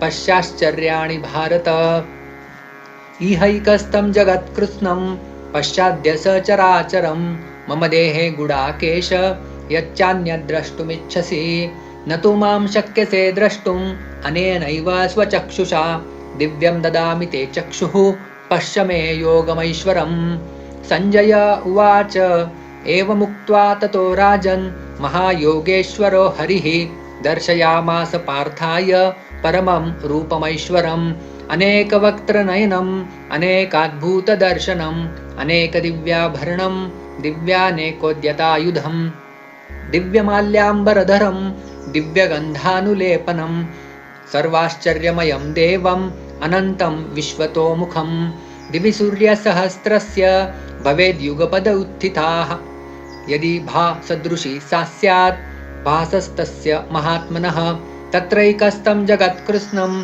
प्रविभक्तम् अनेकधा अपश्यद्देवदेवस्य शरीरे पाण्डवस्तदा ततः स विस्मयाविष्टो हृष्टरोमा धनञ्जयः प्रणम्य शिरसा देवं कृताञ्जलिरभाषत अर्जुन उवाच पश्यामि देवांस्तव देवदेहे सर्वांस्तथा भूतविशेषसङ्घान् ब्रह्माणमीशं कमलासनस्थं ऋषींश्च सर्वान् उरगांश्च दिव्यान् अनेकबाहूदरवक्त्रनेत्रं पश्यामि त्वां सर्वतोऽनन्तरूपं नान्तं न मध्यं न पुनस्तवादिं पश्यामि विश्वेश्वर विश्वरूप किरीटिनं गदिनं चक्रिणं च तेजो राशिं सर्वतो दीप्तिमन्तं पश्यामि त्वां दुर्निरीक्षं समन्तात् दीप्तानलार्कद्युतिमप्रमेयम् त्वमक्षरं परमं वेदितव्यं त्वमस्य विश्वस्य परं निधानं त्वमव्ययः शाश्वतधर्मगोप्ता सनातनस्त्वं पुरुषो मतो मे अनादिमध्यान्तमनन्तवर्यम् अनन्तबाहुं शशिसूर्यनेत्रं पश्यामि त्वां दीप्तहुताशवक्त्रं स्वतेजसा विश्वमिदं तपत्तम् द्यावा पृथिव्योरिदमन्तरं हि व्याप्तं त्वयैकेन दिशश्च सर्वाः दृष्ट्वाद्भुतं रूपमुग्रं तवेदं लोकत्रयं प्रव्यथितं महात्मन् अमीहि त्वां सूरसङ्घा विशन्ति केचिद्भीता प्राञ्जलयो गृह्णन्ति स्वस्तीत्युक्ता महर्षिसिद्धसङ्घा स्तुवन्ति त्वां स्तुतिभिः पुष्कलाभिः रुद्रादित्या वसवो ये च साध्या विश्वेश्विनौ मरुतश्चोष्मपाश्च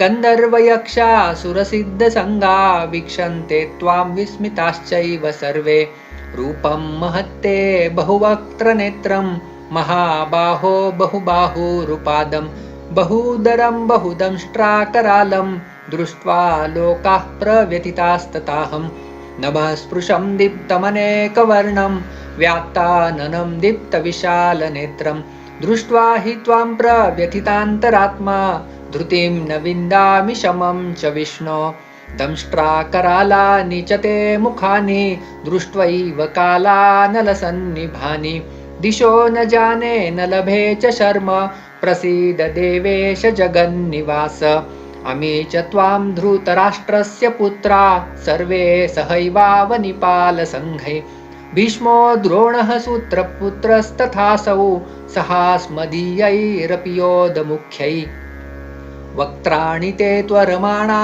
विशन्ति दंष्ट्राकरालानि भयानकानि केचिद्विलग्ना दशनान्तरेषु सन्दृश्यन्ते चूर्णितैरुत्तमाङ्गैः यथा नदीनां बहवोऽम्बुवेगा समुद्रमेवाभिमुखा द्रवन्ति तथा तवामि नरलोकवीरा विशन्ति वक्त्राण्यभिविज्वलन्ति यथा प्रदीप्तं ज्वलनं पतङ्गा विशन्ति नाशाय समृद्धवेगाः तथैव नाशाय विशन्ति लोकास्तवापि वक्त्राणि समृद्धवेगाः लेलीह्यसे ग्रसमानः समन्ताल् लोकान् समग्रान् वदनैर्ज्वलद्भिः तेजोभिरापुर्य जगत्समग्रं भासस्तवोग्रा प्रतपन्ति विष्णो आख्याहि मे को भवानुग्ररूपो नमोऽस्तु ते देववर प्रसीद विज्ञातुमिच्छामि भवन्तमाद्यं न हि प्रजानामि तव प्रवृत्तिम् श्रीभगवानुवाच कालोऽस्मि लोकक्षयकृत् प्रवृद्धो लोकान् समाहर्तुमिव प्रवृत्तः ऋतेऽपि त्वां न भविष्यन्ति सर्वे येव स्थिता प्रत्यनिकेषु योधाः तस्मात् त्वमुत्तिष्ठ यशो लभस्व जित्वा शत्रून् भुङ्क्ष्व राज्यं समृद्धं मयैवैते निहता पूर्वमेव निमित्तमात्रं भव सव्यसाचिन् द्रोणं च भीष्मं च जयद्रथं च कर्णं तथान्यानपि योधवीरान् मया हतांस्त्वं जहिमा व्यतिष्ठा युध्यस्व जेतासि रणे सपत्नान्। सञ्जय उवाच एतत् श्रुत्वा वचनं केशवस्य कृताञ्जलिर्वेपमानः किरीटी नमस्कृत्वा भूय एवाह कृष्णं स गद्गदं भीतः प्रणम्य। अर्जुन उवाच स्थाने ऋषिकेश तव प्रकीर्त्या जगत्प्रहृष्यत्यनुरज्यते च रक्षांसि भीतानि दिशो द्रवन्ति सर्वे नमस्यन्ति च सिद्धसङ्गाः। कस्माच्च तेन न मेरन्महात्मन् गरीयसे ब्रह्मणोऽप्यादिकर्त्रे अनन्तदेवेश जगन्निवास त्वमक्षरं सदसत्परं यत् त्वम् आदिदेवः पुरुषः पुराणस्त्वमस्य विश्वस्य परं निधानं वेत्तासि वेद्यं च परं च धाम त्वया ततं विश्वमनन्तरूप। वायुर्यमोऽग्निर्वरुणः शशाङ्कः प्रजापतिस्त्वं प्रपितामहश्च नमो नमस्तेस्तु सहस्रकृत्वः पुनश्च भूयोऽपि नमो नमस्ते। नमः पुरस्तादथ पृष्ठतस्ते नमोऽस्तु ते सर्वत एव सर्व अनन्तवीर्यामितविक्रमस्त्वं सर्वं समाप्नोषि ततोऽसि सर्वः। सखेति मत्वा प्रसभं यदुक्तं हे कृष्ण हे यादव हे सखेति अजानता महिमानं तवेदं मया प्रमादात् प्रणयेन वापि। यच्चावहासार्थमसत्कृतोऽसि विहारशय्यासनभोजनेषु एकोऽथवाप्यच्युत तत्समक्षं तत्क्षामये त्वामहमप्रमेयम्। पितासि लोकस्य चराचरस्य त्वमस्य पूज्यश्च गुरुर्गरीयान् न त्वत्समोऽस्त्यभ्यधिकः कुतोऽन्यो लोकत्रयेऽप्यप्रतिमप्रभाव। तस्मात् प्रणम्य प्रणिधाय कायं प्रसादये त्वाम् अहमीशमीड्यं पितेव पुत्रस्य सखेव सख्यु प्रियः प्रियायार्हसि देव सोढुम्। अदृष्टपूर्वं हृषितोऽस्मि दृष्ट्वा भयेन च प्रव्यथितं मनो मे तदेव मे दर्शय देवरूपं प्रसीद देवेश जगन्निवास।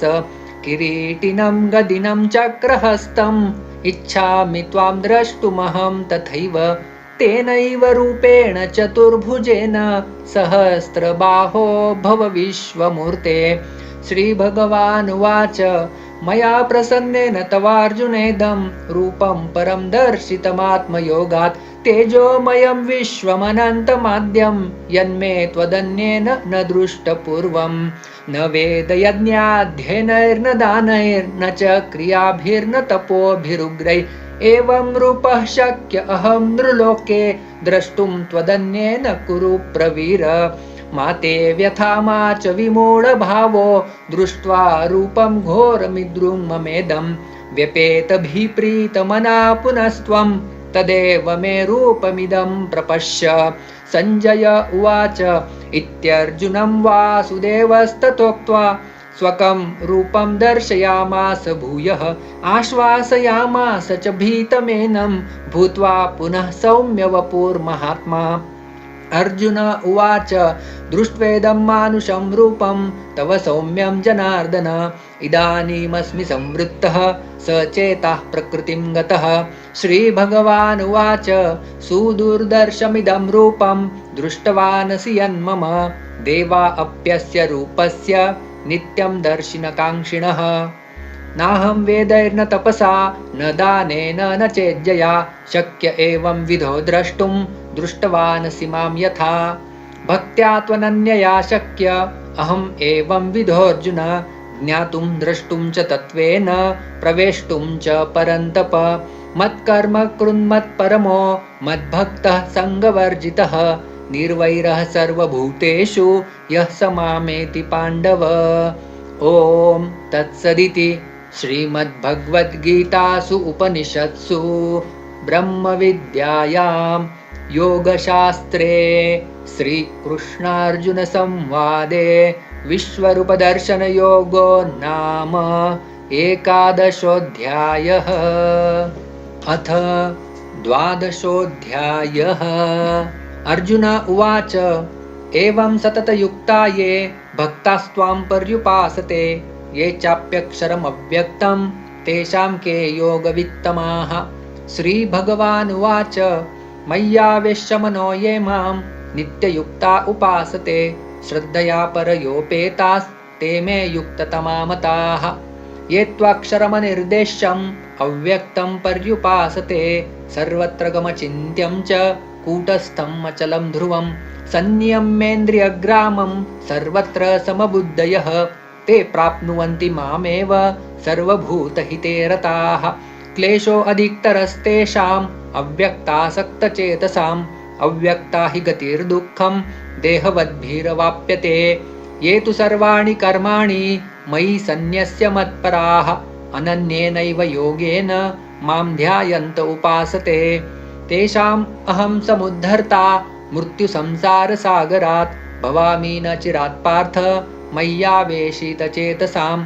मय्येव मन आधत्स्व मयि बुद्धिं निवेशय निवसिष्यसि मय्येव अत ऊर्ध्वं न संशयः।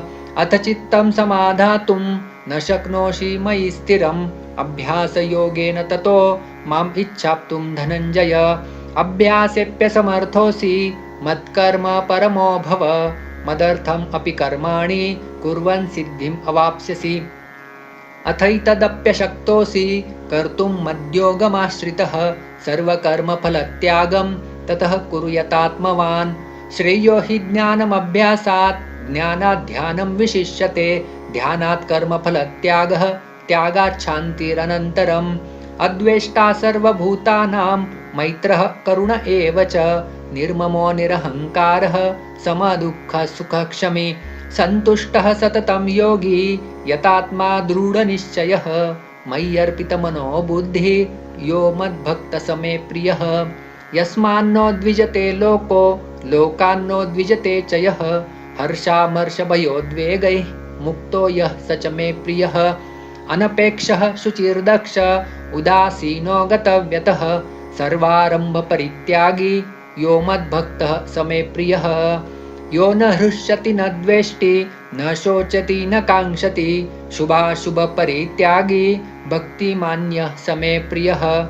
समः शत्रौ च मित्रे च तथा मानापमानयोः शीतोष्णसुखदुःखेषु समः सङ्गविवर्जितः। तुल्यनिन्दास्तुतिर्मौनी सन्तुष्टो येन केनचित् अनिकेतः स्थिरमतिः भक्तिमान् मे प्रियो नरः। ये तु धर्मामृतमिदं यथोक्तं पर्युपासते श्रद्धाना मत्परमा भक्तास्तेतीव मे प्रियाः। ॐ तत्सदिति श्रीमद्भगवद्गीतासु उपनिषत्सु ब्रह्मविद्यायां योगशास्त्रे श्रीकृष्णार्जुनसंवादे भक्तियोगो नाम द्वादशोऽध्यायः। अथ त्रयोदशोऽध्यायः।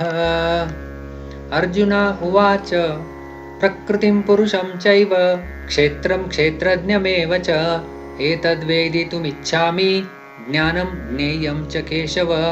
श्रीभगवान् उवाच इदं शरीरं कौन्तेय क्षेत्रमित्यभिधीयते एतद्यो वेत्ति तं प्राहुः क्षेत्रज्ञ इति तद्विदः।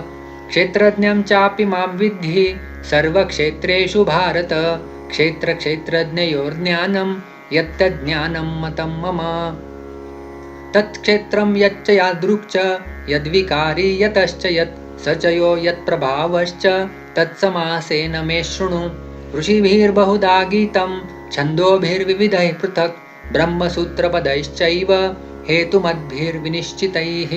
महाभूतान्यहङ्कारो बुद्धिरव्यक्तमेव च इन्द्रियाणि दशैकं च पञ्चचेन्द्रियगोचराः। इच्छाद्वेषसुखं दुःखं सङ्गातश्चेतना धृतिः एतत् क्षेत्रं समासेन सविकारम् उदाहृतम्। अमानित्वम् अदम्भित्वम् अहिंसा क्षान्तिरार्जवम् आचार्योपासनं शौचं स्थैर्यम् आत्मविनिग्रहः। इन्द्रियार्थेषु वैराग्यम् अनहङ्कार एव च जन्म मृत्युजरा व्याधि दुःखदोषानुदर्शनम्। असक्तिरनभिष्वङ्ग पुत्रदारगृहादुषु नित्यं च समचित्तत्वम् इष्टानिष्टोपपत्तिषु मयि चानन्ययोगेन भक्तिरव्यभिचारिणी विविक्तदेशसेवित्वम् अरतिर्जनसंसदि अध्यात्मज्ञाननित्यत्वं तत्त्वज्ञानार्थदर्शनम् एतज्ज्ञानमिति प्रोक्तम् अज्ञानं यदतोऽन्यथा ज्ञेयं यत्तत् प्रवक्ष्यामि यज्ञात्वामृतमश्नुते अनादिमत्परं ब्रह्म न सत्तन्नासदुच्यते सर्वतः पाणिपादं तत् सर्वतोक्षि शिरोमुखं सर्वतः श्रुतिमल्लोके सर्वमावृत्य तिष्ठति सर्वेन्द्रियगुणाभासं सर्वेन्द्रियविवर्जितम् असक्तं सर्वभृच्चैव निर्गुणं गुणभोक्तृ च बहिरन्तश्च भूतानाम् अचरं चरमेव च सूक्ष्मत्वात्तद्विज्ञेयं दूरस्थं चान्तिके च तत् अविभक्तं च भूतेषु विभक्तम् इव च स्थितं भूतभर्तृ च तज्ज्ञेयं ग्रसिष्णु प्रभविष्णु च ज्योतिषामपि तज्ज्योतिस्तमसः पारमुच्यते ज्ञानं ज्ञेयं ज्ञानगम्यं हृदि सर्वस्य विष्ठितम् इति क्षेत्रं तथा ज्ञानं ज्ञेयं चोक्तं समासतः मद्भक्त एतद्विज्ञाय मद्भावायोपपद्यते प्रकृतिं पुरुषं चैव विद्यनादि उभावपि विकारांश्च गुणांश्चैव विद्धि प्रकृतिसम्भवान् कार्यकारणकर्तृत्वे हेतुः प्रकृतिरुच्यते पुरुषः सुखदुःखानां भोक्तृत्वे हेतुरुच्यते पुरुषः प्रकृतिस्थो हि भुङ्क्ते प्रकृतिजान् गुणान् कारणं गुणसङ्गोऽस्य सदसद्योनिजन्मसु उपद्रष्टानुमन्ता च भर्ता भोक्ता महेश्वरः परमात्मेति चाप्युक्तो देहेऽस्मिन् पुरुषः परः य एवं वेत्ति पुरुषं प्रकृतिं च गुणैः सह सर्वथा वर्तमानोऽपि न स भूयोऽभिजायते ध्यानेनात्मनि पश्यन्ति केचिदात्मानमात्मना अन्ये साङ्ख्येन योगेन कर्मयोगेन चापरे अन्ये त्वेवमजानन्तः श्रुत्वान्येभ्य उपासते तेऽपि चातितरन्त्येव मृत्युं श्रुतिपरायणाः यावत् सञ्जायते किञ्चित् सत्त्वं स्थावरजङ्गमं क्षेत्रक्षेत्रज्ञसंयोगात् तद्विद्धि भरतर्षभ समं सर्वेषु भूतेषु तिष्ठन्तं परमेश्वरं विनश्यत्स्व विनश्यन्तं यः पश्यति स पश्यति समं पश्यन् हि सर्वत्र समवस्थितमीश्वरं न हिनस्त्यात्मनात्मानं ततो याति परां गतिं प्रकृत्यैव च कर्माणि क्रियमाणानि सर्वशः यः पश्यति तथात्मानम् अकर्तारं स पश्यति यदा भूतपृथग्भावम् एकस्थम् अनुपश्यति तत एव च विस्तारं ब्रह्म सम्पद्यते तदा अनादित्वात् निर्गुणत्वात् परमात्मायमव्ययः शरीरस्थोऽपि कौन्तेय न करोति न लिप्यते यथा सर्वगतं सौक्ष्म्यात् आकाशं नोपलिप्यते सर्वत्रावस्थितो देहे तथात्मानोपलिप्यते यथा प्रकाशयत्येकः कृत्स्नं लोकमिमं रविः क्षेत्रं क्षेत्री तथा कृत्स्नं प्रकाशयति भारत क्षेत्रक्षेत्रज्ञयोरेवम् अन्तरं ज्ञानचक्षुषा भूतप्रकृतिमोक्षं च ये विदुर्यान्ति ते परम् ॐ तत्सदिति श्रीमद्भगवद्गीतासु उपनिषत्सु ब्रह्मविद्यायां योगशास्त्रे श्रीकृष्णार्जुनसंवादे क्षेत्रक्षेत्रज्ञविभागयोगो नाम त्रयोदशोऽध्यायः। अथ चतुर्दशोऽध्यायः। श्रीभगवानुवाच परं भूयः प्रवक्ष्यामि ज्ञानानां ज्ञानमुत्तमं यज्ञात्वा मुनयः सर्वे परां सिद्धिमितो गताः इदं ज्ञानमुपाश्रित्य मम साधर्म्यमागताः सर्गेऽपि नोपजायन्ते प्रलयेन व्यथन्ति च मम योनिर्महद्ब्रह्म तस्मिन् गर्भं ददाम्यहं सम्भवः सर्वभूतानां ततो भवति भारत सर्वयोनिषु कौन्तेय मूर्तयः सम्भवन्ति याः तासां ब्रह्म महद्योनिरहं बीजप्रदः पिता सत्वं रजस्तम इति गुणाः प्रकृतिसम्भवाः निबध्नन्ति महाबाहो देहे देहिनमव्ययम् तत्र सत्वं निर्मलत्वात् प्रकाशकमनामयं सुखसंगेन बध्नाति ज्ञानसंगेन चानघ रजो रागात्मकं विद्धि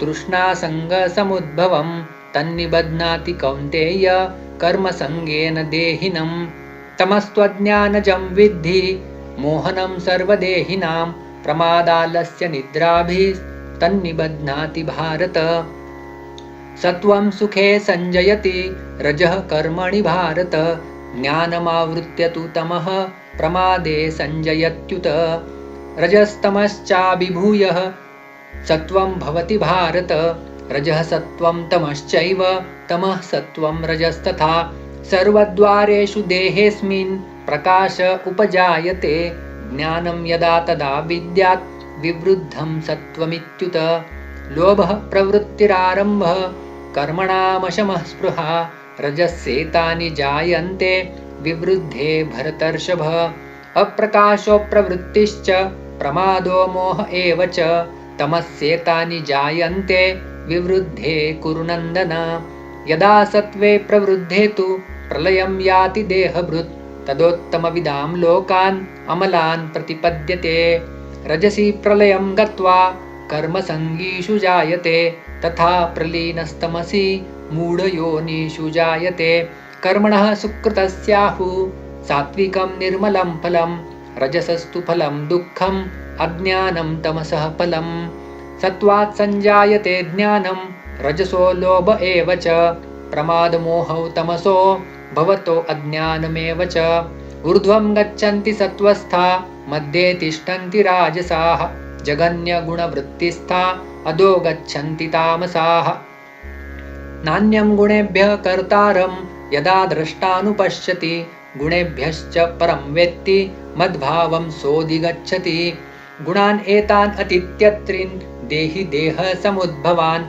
जन्ममृत्युजरा दुःखैर्विमुक्तो अमृतमश्नुते अर्जुन उवाच कैर्लिङ्गस्त्रीन् गुणान् एतान् अतीतो भवति प्रभो किम् आचारः कथं चैतान् स्त्रीन् गुणान् अतिवर्तते श्रीभगवान् उवाच प्रकाशं च प्रवृत्तिं च मोहमेव च पाण्डव न द्वेष्टि सम्प्रवृत्तानि न निवृत्तानि काङ्क्षति उदासीनवदासीनो गुणैर्यो न विचाल्यते गुणा वर्तन्त इत्येव योऽवतिष्ठति नेङ्गते समदुःखसुखस्वस्थः समलोष्टाश्मकाञ्चनः तुल्यप्रिया प्रियो धीरः तुल्यनिन्दात्मसंस्तुतिः मानापमानयोस्तुल्यः तुल्यो मित्रारिपक्षयोः सर्वारम्भपरित्यागी गुणातीतः स उच्यते मां च यो व्यभिचारेण भक्तियोगेन सेवते स गुणान् समतीत्यैतान् ब्रह्मभूयाय कल्पते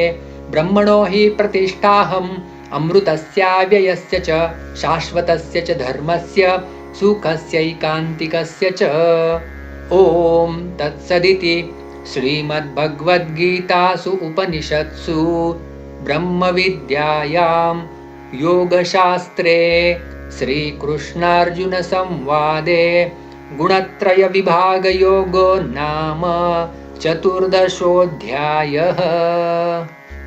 अथ 15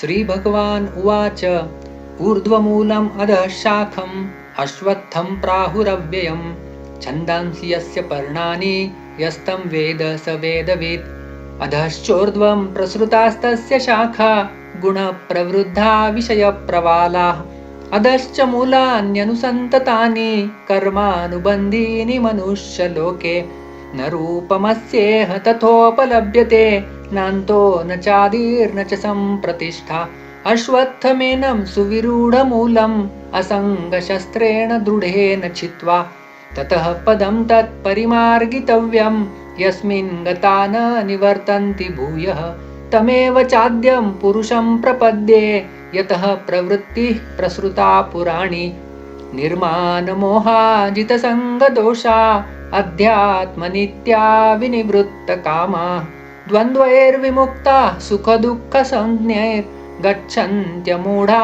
पदमव्ययं तत् न तद्भासयते सूर्यो न शशाङ्को न पावकः यद्गत्वा न निवर्तन्ते तद्धाम परमं मम ममैवांशो जीवलोके जीवभूतः सनातनः मनः षष्ठानीन्द्रियाणि प्रकृतिस्थानि कर्षति शरीरं यदवाप्नोति यच्चाप्युत्क्रामतीश्वरः गृहीत्वैतानि संयाति वायुर्गन्धानि वाशयात् श्रोत्रं चक्षुः स्पर्शनं च रसनं घ्राणमेव च अधिष्ठाय मनश्चायं विषयान् उपसेवते उत्क्रामन्तं स्थितं वापि भुञ्जानं वा गुणान्वितं विमूढानानुपश्यन्ति पश्यन्ति ज्ञानचक्षुषः यतन्तो योगिनश्चैनं पश्यन्त्यात्मन्यवस्थितं यतन्तोऽप्यकृतात्मानो नैनं पश्यन्त्यचेतसः यदादित्यगतं तेजो जगद्भासयतेऽखिलं यच्चन्द्रमसि यच्चाग्नौ तत्तेजो विद्धि मामकम् गामाविश्य च भूतानि धारयाम्यहम् ओजसा पुष्णामि च औषधिः सर्वा सोमो भूत्वा रसात्मकः अहं वैश्वानरो भूत्वा प्राणिनां देहमाश्रितः प्राणापानसमायुक्तः पचाम्यन्नं चतुर्विधम् सर्वस्य चाहं हृदि सन्निविष्टो मत्तः स्मृतिर्ज्ञानमपोहनं च वेदैश्च सर्वैरहमेव वेद्यो वेदान्तकृद्वेदविदेव चाहं द्वाविमौ पुरुषौ लोके क्षरश्चाक्षर एव च क्षरः सर्वाणि भूतानि कूटस्थोऽक्षर उच्यते उत्तमः पुरुषस्त्वन्यः परमात्मेत्युदाहृतः यो लोकत्रयमाविश्य बिभर्त्यव्यय ईश्वरः यस्मात्क्षरमतीतोऽहम् अक्षरादपि चोत्तमः अतोऽस्मि लोके वेदे च प्रतितः पुरुषोत्तमः यो माम् एवमसम्मूढो जानाति पुरुषोत्तमं स सर्वविद् भजति मां सर्वभावेन भारत इति गुह्यतमं शास्त्रम् इदम् उक्तं मया नघ एतद्बुद्ध्वा बुद्धिमान् स्यात् कृतकृत्यश्च भारत। ॐ तत्सदिति श्रीमद्भगवद्गीतासु उपनिषत्सु ब्रह्मविद्यायां योगशास्त्रे श्रीकृष्णार्जुनसंवादे पुरुषोत्तमयोगो नाम पञ्चदशोऽध्यायः। अथ षोडशोऽध्यायः।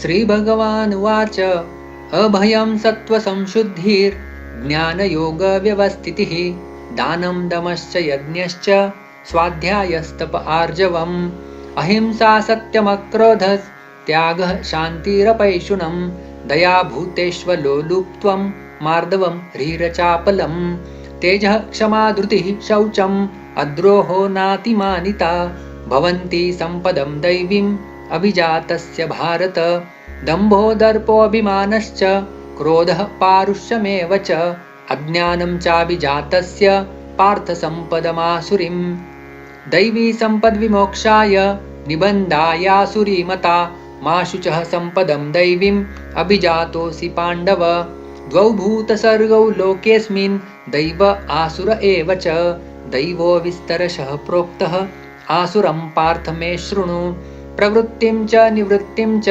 जनान विदुरासुराः न शौचं नापि चाचारो न सत्यं तेषु विद्यते असत्यम् अप्रतिष्ठं ते जगदाहुरनीश्वरम् अपरस्परसम्भूतं किमन्यत् कामहैतुकम् एतां दृष्टिमवष्टभ्य नष्टात्मानोऽल्पबुद्धयः प्रभवन्त्युग्रकर्माणः क्षयाय जगतो हिताः कामम् आश्रित्य दुष्पूरं दम्भमानमदान्विताः मोहात् गृहीत्वा असत्ग्राहान् प्रवर्तन्ते शुचिव्रताः चिन्ताम् अपरिमेयां च प्रलयान्ताम् उपाश्रिताः कामोपभोगपरमा एतावद् इति निश्चिताः आशापाशशतैर्बद्धा कामक्रोधपरायणाः ईहन्ते कामभोगार्थम् अन्यायेनार्थसञ्चयान् इदमद्य मया लब्धम् इमं प्राप्स्ये मनोरथम् इदम् अस्ति इदमपि मे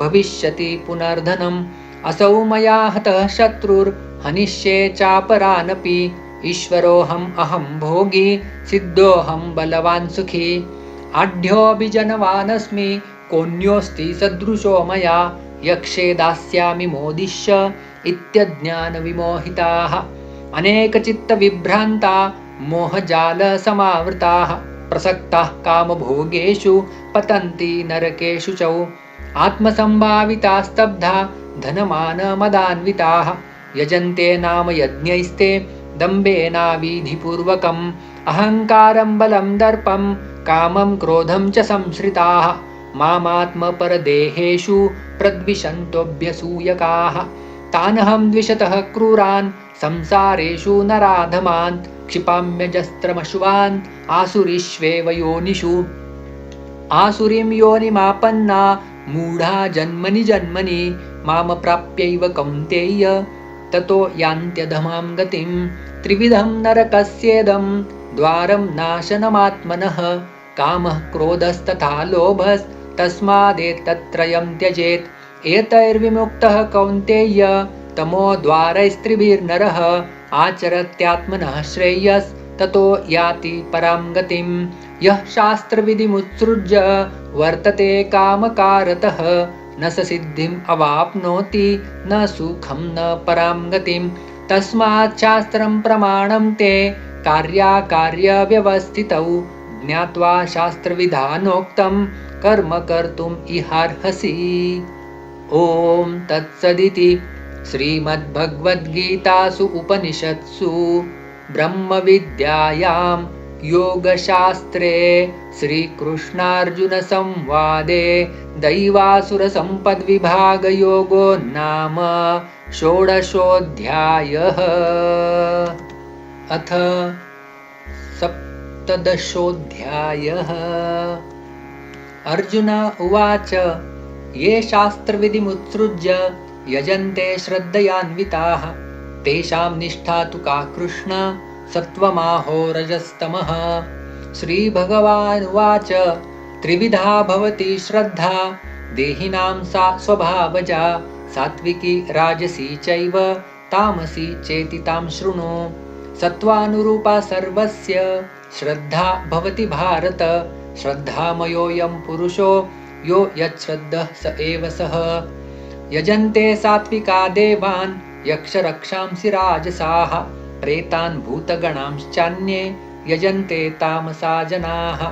अशास्त्रविहितं घोरं तप्यन्ते ये तपो जनाः दम्भाहङ्कारसंयुक्ताः कामरागबलान्विताः कर्षयन्तः शरीरस्थं भूतग्राममचेतसः मां चैवान्तः शरीरस्थं तान् विद्यासुरनिश्चयान्।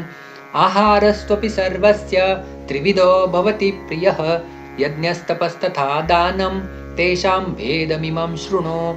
आयुः सत्त्वबलारोग्य सुखप्रीतिविवर्धनाः रस्याः स्निग्धा स्थिरारुद्या आहारा सात्विकप्रियाः कट्वं ललवणात्युष्णतीक्ष्णरुक्षविदाहिनः आहारा राजसस्येष्टा दुःखशोकामयप्रदाः। यातयामं गतरसं पूतिपर्यूषितं च यत् उच्छिष्टम् अपि चामेध्यं भोजनं तामसप्रियम्। अफलाकाङ्क्षिभिर्यज्ञो विधिदृष्टो य इज्जते यष्टव्यम् एव इति मनः समाधाय स सात्विकः। अभिसन्धाय तु फलं दम्भार्थम् अपि चैव यत् इज्जते भरतश्रेष्ठ तं यज्ञं विद्धि राजसं। विधिहीनमसृष्टान्नं मन्त्रहीनमदक्षिणं श्रद्धाविरहितं यज्ञं तामसं परिचक्षते। देवद्विजगुरुप्राज्ञ पूजनं शौचमार्जवं ब्रह्मचर्यम् अहिंसा च शारीरं तप उच्यते। अनुद्वेगकरं वाक्यं सत्यं प्रियहितं च यत् स्वाध्यायाभ्यसनं चैव वाङ्मयं तप उच्यते। मनः प्रसादः सौम्यत्वं मौनम् आत्मविनिग्रहः भावसंशुद्धिरित्येतत् तपो मानसमुच्यते। श्रद्धया परया तप्तं तपस्तत्त्रिविधं नरैः अफलाकाङ्क्षिभिर्युक्तैः सात्विकं परिचक्षते। सत्कारमानपूजार्थं तपोदम्भेन चैव यत् क्रियते तदिह प्रोक्तं राजसं चलमध्रुवं। मूढग्राहेणात्मनो यत् पीडया क्रियते तपः परस्योत्सादनार्थं वा तत्तामसम् उदाहृतम्।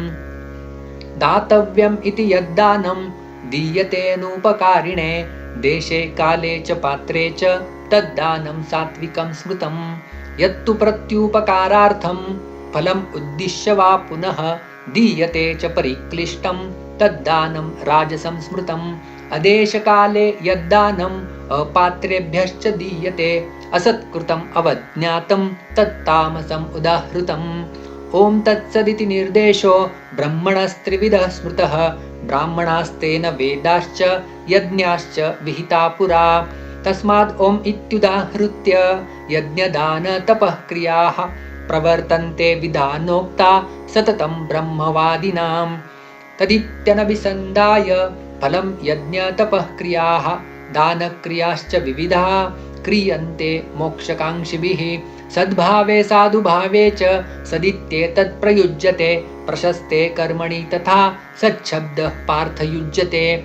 यज्ञे तपसि दाने च स्थितिः सदिति चोच्यते कर्म चैव तदर्थीयं सदित्येवाभिधीयते। अश्रद्धया हुतं दत्तं तपस्तप्तं कृतं च यत् असत् इत्युच्यते पार्थ न च तत्प्रेत्य नो इह। ॐ तत्सदिति श्रीमद्भगवद्गीतासु उपनिषत्सु ब्रह्मविद्यायां योगशास्त्रे श्रीकृष्णार्जुनसंवादे श्रद्धात्रयविभागयोगो नाम 17 अथ 18 अर्जुन उवाच सन्न्यासस्य महाबाहो तत्त्वमिच्छामि वेदितुं त्यागस्य च ऋषिकेश पृथक् केशिनिषूदन।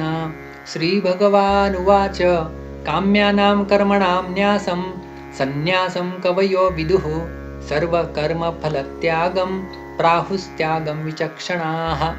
त्याज्यं दोषवदित्येके कर्म प्राहुर्मनीषिणः यज्ञदानतपः कर्म न त्याज्यम् इति चापरे। निश्चयं शृणु मे तत्र त्यागे भरतसत्तम त्यागो हि पुरुषव्याघ्र त्रिविधः सम्प्रकीर्तितः। यज्ञदानतपः कर्म न त्याज्यं कार्यमेव तत् यज्ञोदानं तपश्चैव पावनानि मनीषिणाम्। एतान्यपि तु कर्माणि सङ्गं त्यक्त्वा फलानि च कर्तव्यानीति मे पार्थ निश्चितं मतमुत्तमम्। नियतस्य तु सन्न्यासः कर्मणो नोपपद्यते मोहात्तस्य परित्यागः तामसः परिकीर्तितः। दुःखमित्येव यत्कर्म कायक्लेशभयात् त्यजेत् स कृत्वा राजसं त्यागं नैव त्यागफलं लभेत्। कार्यमित्येव यत्कर्म नियतं क्रियते अर्जुन सङ्गं त्यक्त्वा फलं चैव स त्यागः सात्विको मतः। न द्वेष्ट्य कुशलं कर्म कुशलेनानुषज्यते त्यागी सत्त्वसमाविष्टो मेधावी छिन्नसंशयः। न हि देहभृता शक्यं त्यक्तुं कर्माण्यशेषतः यस्तु कर्मफलत्यागी स त्यागीत्यभिधीयते। अनिष्टमिष्टं मिश्रं च त्रिविधं कर्मणः फलं भवत्यत्यागिनां प्रेत्य न तु सन्न्यासिनां क्वचित्। पञ्चैतानि महाबाहो कारणानि निबोध मे सांख्ये कृतान्ते प्रोक्तानि सिद्धये सर्वकर्मणाम्। अधिष्ठानं तथा कर्ता करणं च पृथग्विधं विविधाश्च पृथक् चेष्टा दैवं चैवात्र पञ्चमम्। शरीरवाङ्मनोभिर्यत् कर्म प्रारभते नरः न्याय्यं वा विपरीतं वा पञ्चैते तस्य हेतवः। तत्रैवं सति कर्तारम् आत्मानं केवलं तु यः पश्यत्यकृतबुद्धित्वान् न स पश्यति दुर्मतिः। यस्य नाहङ्कृतो भावो बुद्धिर्यस्य न लिप्यते हत्वापि स इमान् लोकान् न हन्ति न निबध्यते। ज्ञानं ज्ञेयं परिज्ञाता त्रिविधा कर्मचोदना करणं कर्म कर्तेति त्रिविधः कर्मसङ्ग्रह। ज्ञानं कर्म च कर्ता च त्रिधैव गुणभेदतः प्रोच्यते गुणसङ्ख्याने यथावत् शृणुतान्यपि।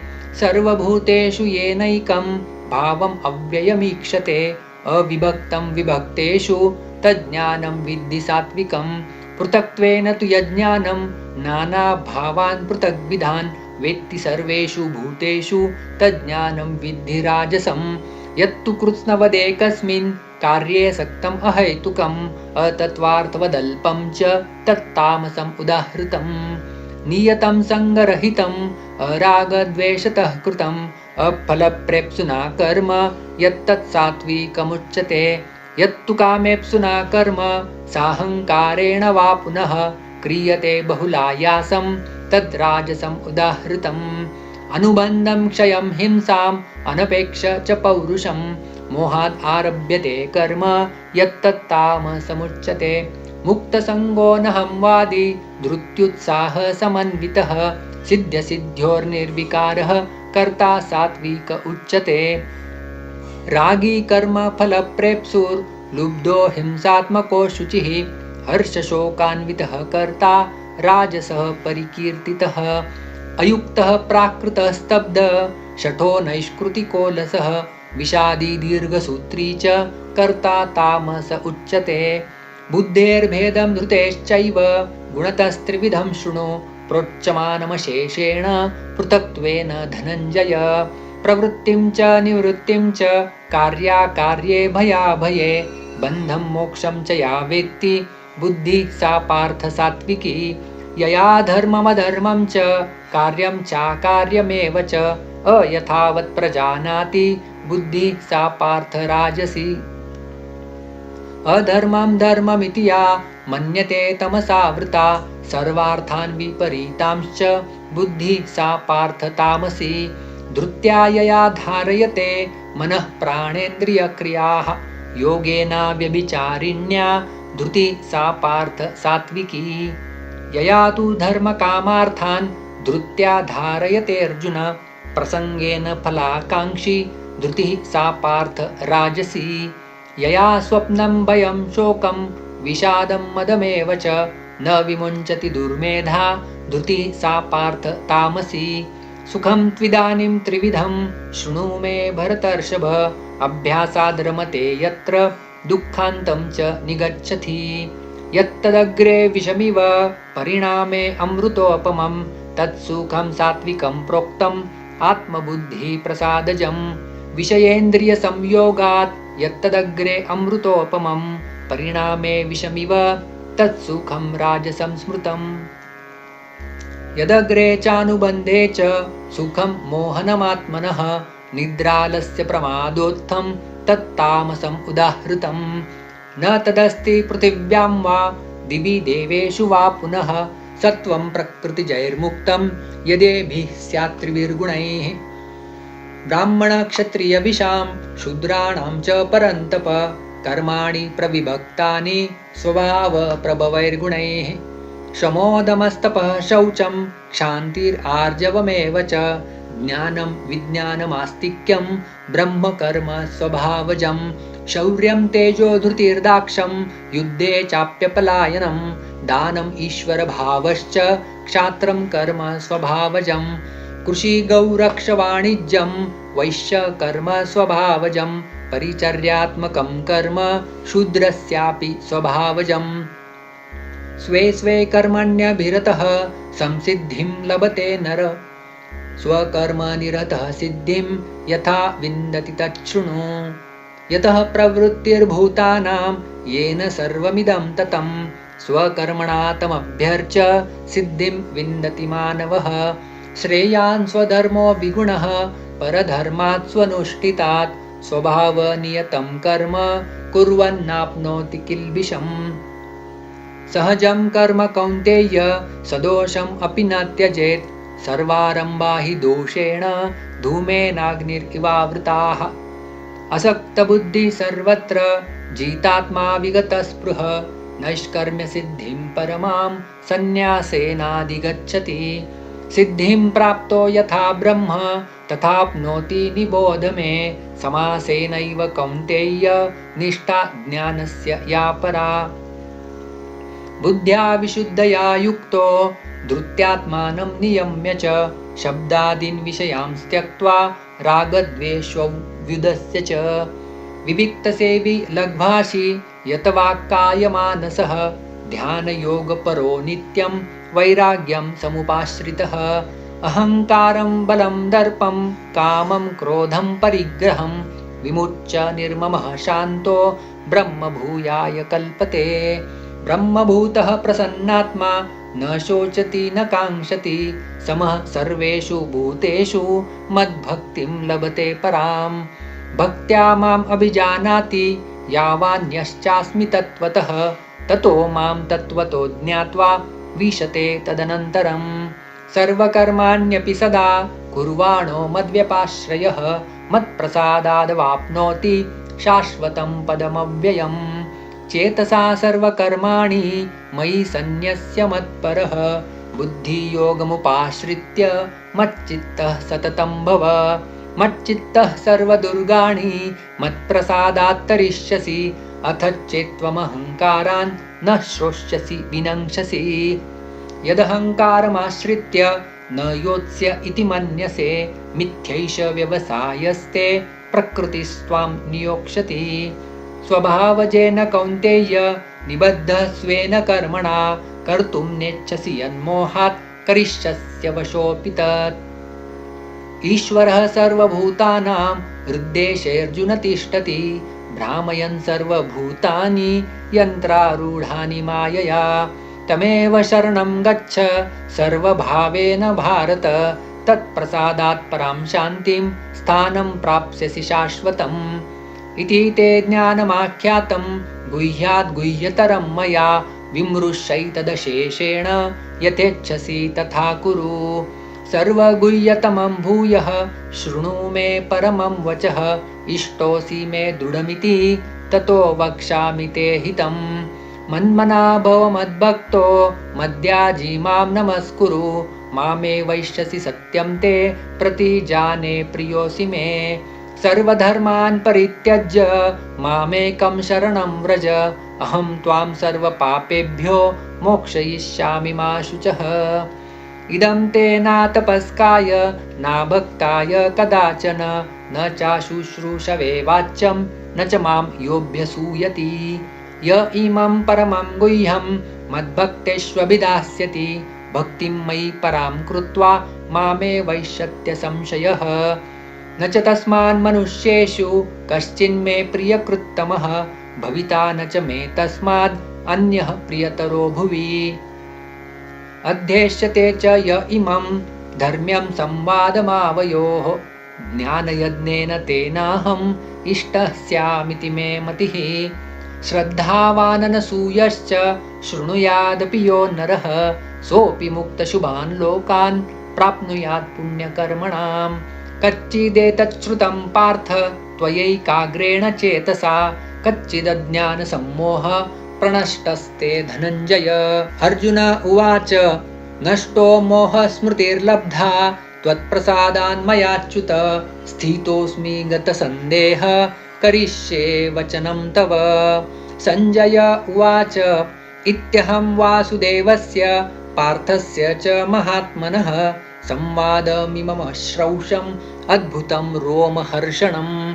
व्यासप्रसादात् श्रुतवान् एतद् गुह्यम् अहं परं, योगं योगेश्वरात् कृष्णात् साक्षात् कथयतः स्वयं। राजन् संस्मृत्य संवादमिममद्भुतं, केशवार्जुनयोः पुण्यं हृष्यामि च मुहुर्मुहुः। तच्च संस्मृत्य रूपम् अत्यद्भुतं हरेः, विस्मयो मे महान् राजन् हृष्यामि च पुनः पुनः। यत्र योगेश्वरः कृष्णो यत्र पार्थो धनुर्धरः, तत्र श्रीर्विजयो भूतिः ध्रुवा नीतिर्मतिर्मम। यत्र योगेश्वरः कृष्णो यत्र पार्थो धनुर्धरः, तत्र श्रीर्विजयो भूतिः ध्रुवा नीतिर्मतिर्मम। यत्र योगेश्वरः कृष्णो यत्र पार्थो धनुर्धरः, तत्र श्रीर्विजयो भूतिः ध्रुवा नीतिर्मतिर्मम। ॐ तत्सदिति श्रीमद्भगवद्गीतासु उपनिषत्सु ब्रह्मविद्यायां योगशास्त्रे श्रीकृष्णार्जुनसंवादे मोक्षसंन्यासयोगो नाम 18 श्रीकृष्णार्पणमस्तु। श्रीकृष्णार्पणमस्तु। श्रीकृष्णार्पणमस्तु।